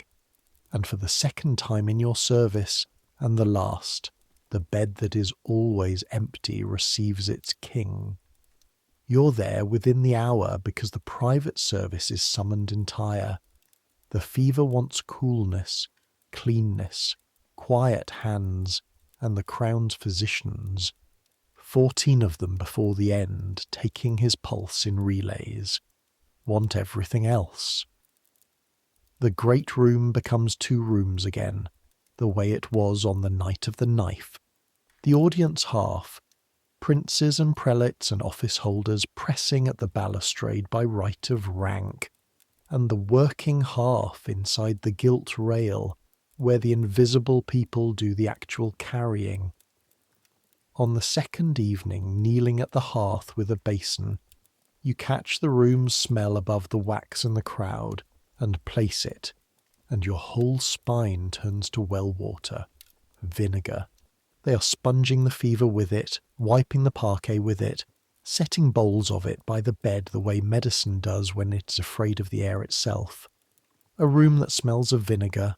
You're 33 years old, and across 17 years a grey voice you have never stopped hearing hands you back its sentence. Complete, like a parcel kept on a shelf. He is 50. He believes in hell, and he cannot stop doing the thing he believes will send him there. That is not illness. That is arithmetic. The arithmetic is on the bed now, working itself out. On the third night, the candles find what the fever is. You are holding a light at the bed's edge, closer than the doctors, because the doctors defer at last, as all Versailles defers to the men who hold the lights. When the marks come up on the king's face and hands, and the nearest physician goes still, and the oldest of them leans in, and the word goes around the inside of the gilt rail in a whisper with no voice in it at all, the way the worst words always travelled in this house. La petite vérole, the smallpox. He is 64 years old, and he has never had it, and everyone inside the rail knows both of those facts at once, and no one says the second one aloud. They do not say the first one to him. For days, by agreement, by cowardice, by mercy. The 3 are cousins at a sick bed. No one tells the King of France what is written on his own hands. But he was raised by this house. He reads rooms the way you read stairs in the dark. You're changing the cloths at his pillow when he lifts his hands into the candlelight and turns them over, slowly studying the risen marks with a wide fixed attention you have seen twice before, over a map of Saxony and over the canopy of this same bed 17 years ago, the attention of a man doing sums.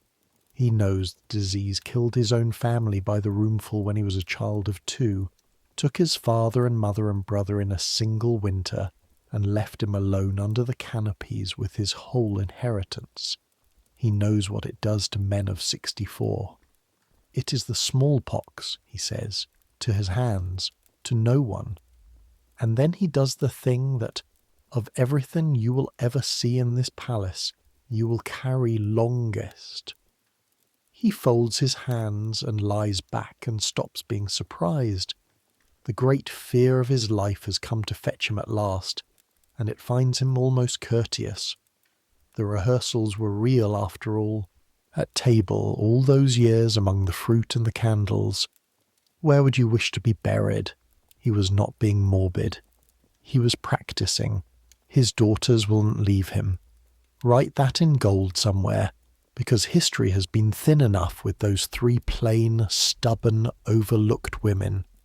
Adélaïde, Victoire, Sophie, none of whom has had the disease, all of whom know exactly what it is, take turns at the bolster of the most contagious deathbed in Europe, day upon day, reading to him, holding the sponge, breathing the air the courtiers have begun to flee, and they will pay for it within the month in fevers and scars of their own, and live and be forgotten by everyone except tonight, you.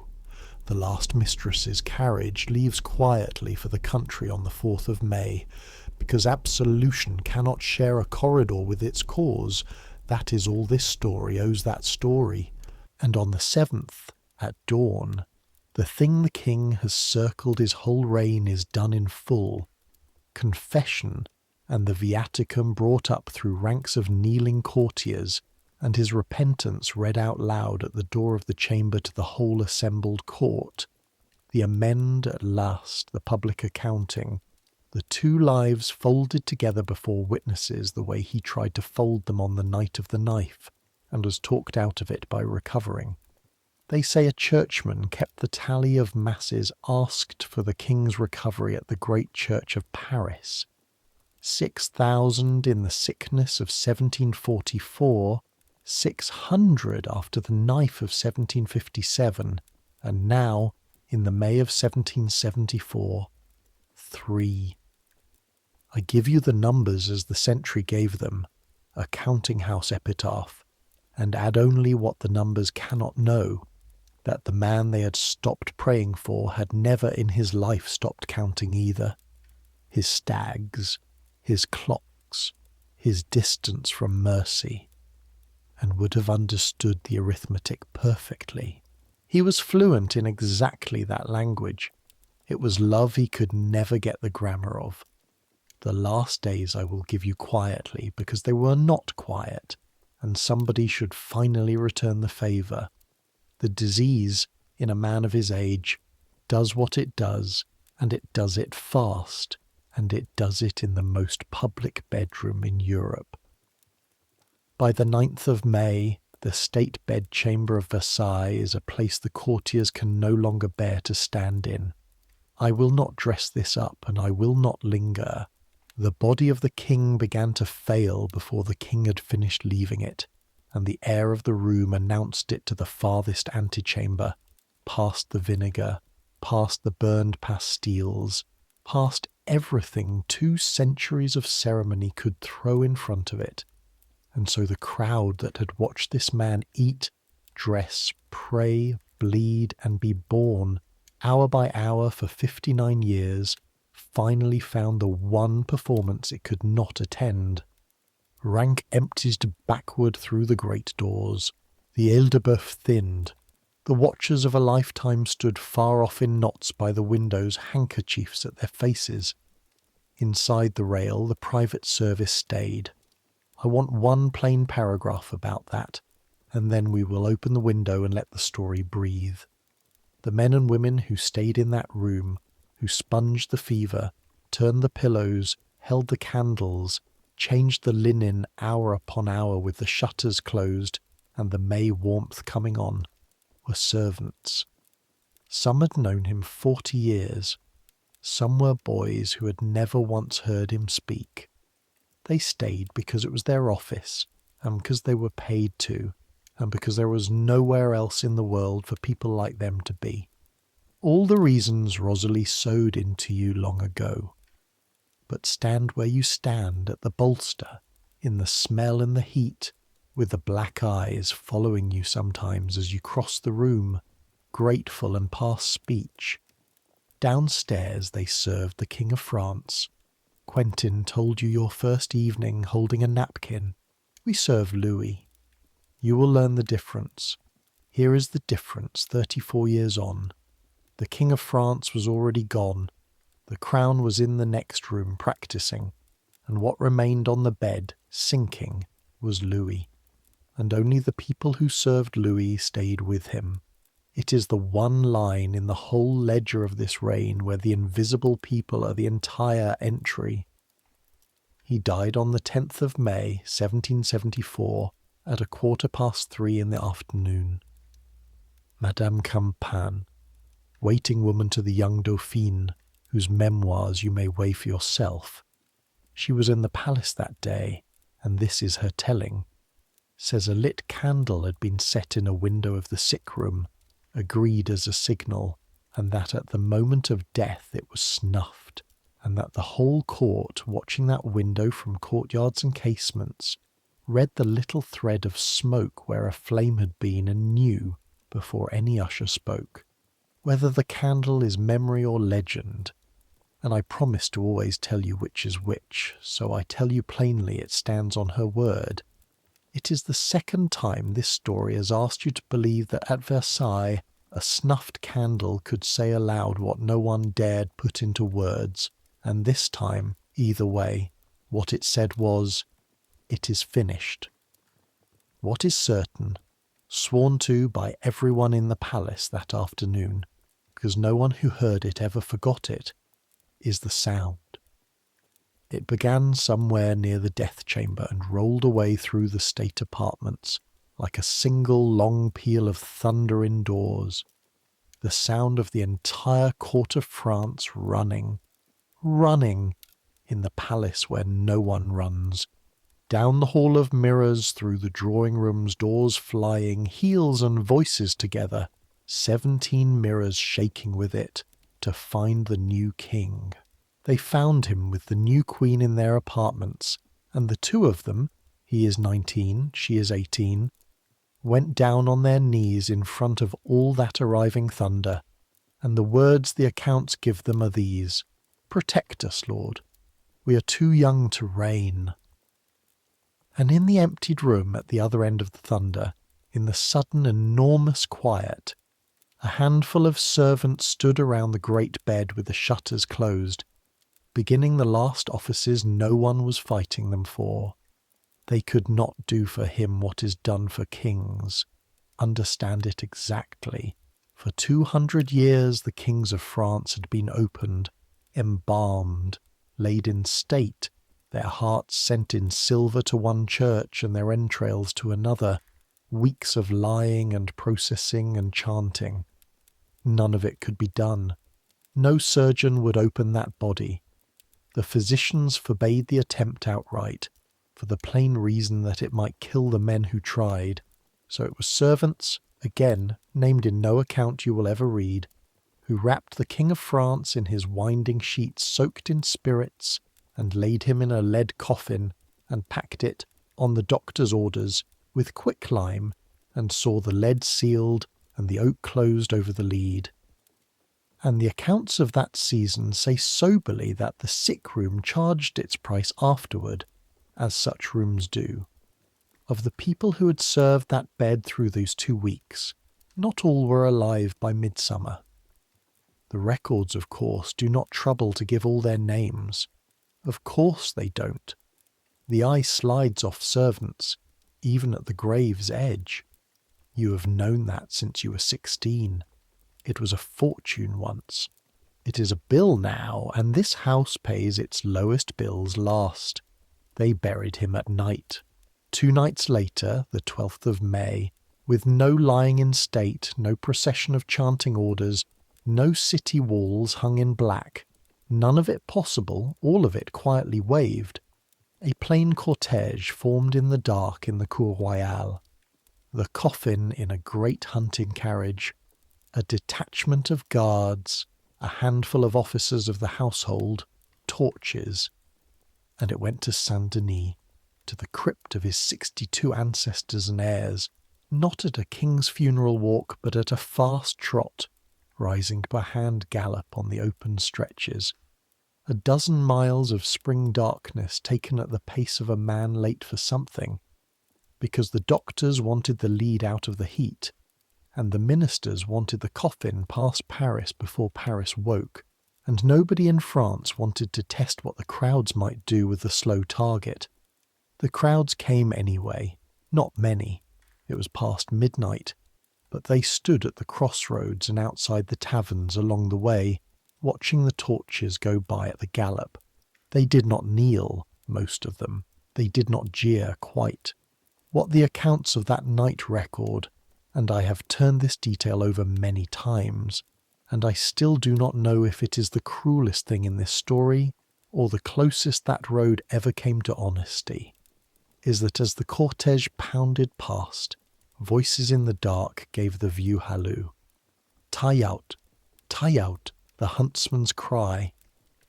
The cry he had heard on 10,000 bright mornings, the one sound in the world that had reliably made him happy, thrown after his coffin out of the darkness by his own people, at speed, half in mockery and half, who can swear otherwise at midnight, at a gallop, half in something almost like a salute. 60 years of hunting, near 250,000 head of game in the clerk's long columns, and at the end France gave him back his own horn call from the ditches, and history has argued ever since about the tone of voice. By 2 a.m. it was done. The crypt, the drums, the lead gone down into the dark to the fathers and the son who went before him. The formulas said, "The king is dead. Long live the king." The torches came home at a walk, and at Versailles in the weeks after the small history, yours, closed its own books, quietly, the way it kept them. The successor to Rosalie's successor ruled a line and carried the linen of the private service to the new reign's account. The clerks of the hunt totted the final columns of 49 seasons, and closed the ledger on a number I will not make you hold tonight. It is enough that it was counted, that it was always counted, that his was the best counted life of his century and the least accompanied. The green ribbon and its key were called in, entered and reissued, because stairs outlive their keepers. That was always the arrangement. The flying table stood still in its shaft. The hens went down from the roof to a poultry yard in the town, carried clucking through the state apartments at dawn in their wicker cages, the most honest procession those rooms ever saw. And in the little dining room above the gold, where nobody now came at 2 a.m, the clocks, wound by no hand, because for 50 years no hand but one had been permitted, ran down one by one through the summer of 1774, each stopping at its own hour of its own night, until the room that had never once been silent was silent, and the small brass pot with the dent in its lid stood on its shelf in the dark, empty at the exact centre of the largest palace in the world. That is where I would end the inventory, except that you deserve the sum. Here is what the people who served Louis the 15th knew. The thing the pamphlets never understood, because the pamphlets needed a monster, and monsters at least want what they take. They had watched at the range of a held tray for 59 years, a man who owned more than any human being of his age. 700 rooms, the obedience of millions, beauty, health, wit, the love of crowds and time, decade after decade of time, and who could not, with all of it, assemble one ordinary day of an ordinary man's contentment, who cooked his own eggs at midnight because supper tasted of nothing when it was served to him, who wound clocks because the hours would not pass on their own, Who kept the address in the town because desire too had to be filed somewhere? Who talked of graves at table because his own future was the only guest that never bored him? The depravity the town whispered about was real enough where it was real. I have shown you the house and the ledgers, and I have not excused them. But the servants who saw everything knew it for a symptom. The disease was simpler and stranger and sadder than the legend. He had everything and enjoyed nothing, and he knew it, and he knew that he knew it, and that is a sentence no gilded ceiling in the world can hold off a man forever. Pity is not pardon. You may hold both. The people who emptied his basins did. But it is midnight now wherever you are, or near enough, and pity is the better companion for sleep. So keep the pity and let the rest go where the pamphlets went. As for the boy, the man, with the green ribbon at his chest, you know better by now than to ask me for his ending. The registers never had his name. I told you so at the start, and I keep the house's rules. The real ones, the ones he is stitched from, the garçons and valets and linen women of the petit appartement, scattered as servants scatter when a rain turns over, some kept on, some pensioned, some buried by August with the sick room's wages in their veins. The house closed over them as it closed over everything, and some, in rooms in towns, in the long evenings of other reigns, wrote. The Duc de Croix laid his bricks to the last. Luynes left his 40 volumes. Sourd d'Argenson was printed at last, and Dufour de Chevigny and Madame du Hausset's notebook, saved, they say, from a fireplace, and Madame Campan with her candle.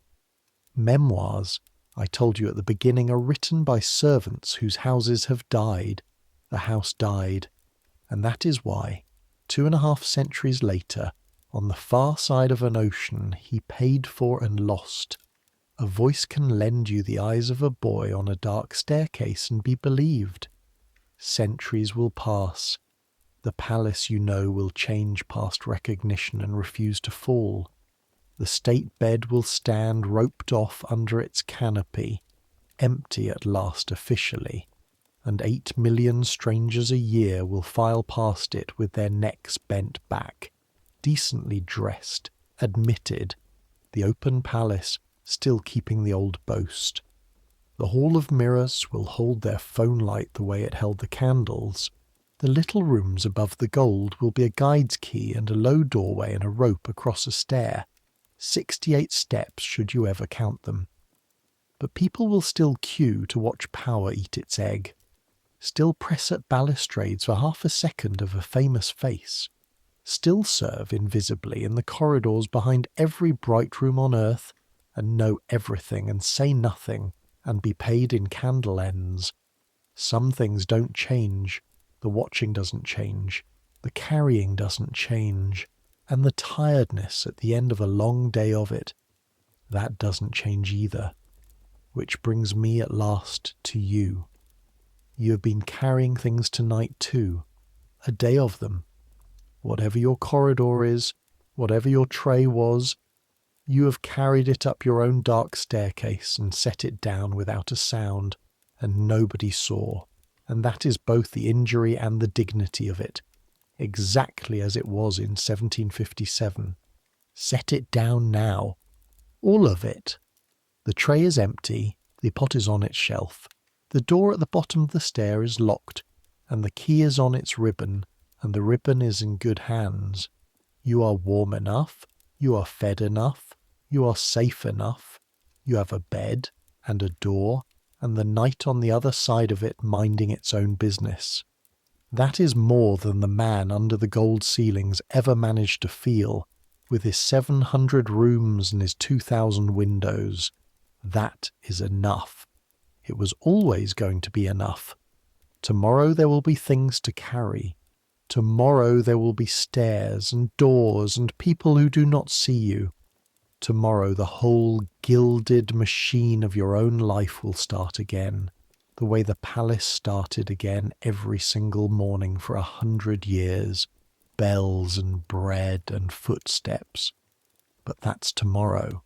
Right now there is only this. The bed holding you the way water holds a boat, the day going down like a candle end into the willow basket, worth something after all, weighed out and paid. Let it come now. Let sleep take you the way it took a tired boy in an attic of the North Wing, under a window the size of a Bible, 270 years ago, with the bells of a dozen churches ringing midnight past the roofs, and the hens shifting in their sleep above the most famous ceiling in the world. Let the palace fade. Let the corridors empty. Let the last candle stand in the last window, saying the only thing it ever really had to say, "Rest now. It is finished. Everyone is home." Let your thoughts slow and soften and finally stop. The clocks are winding down one by one, each at its own hour. No one will wind them tonight. They have earned their stillness. So have you. Good night.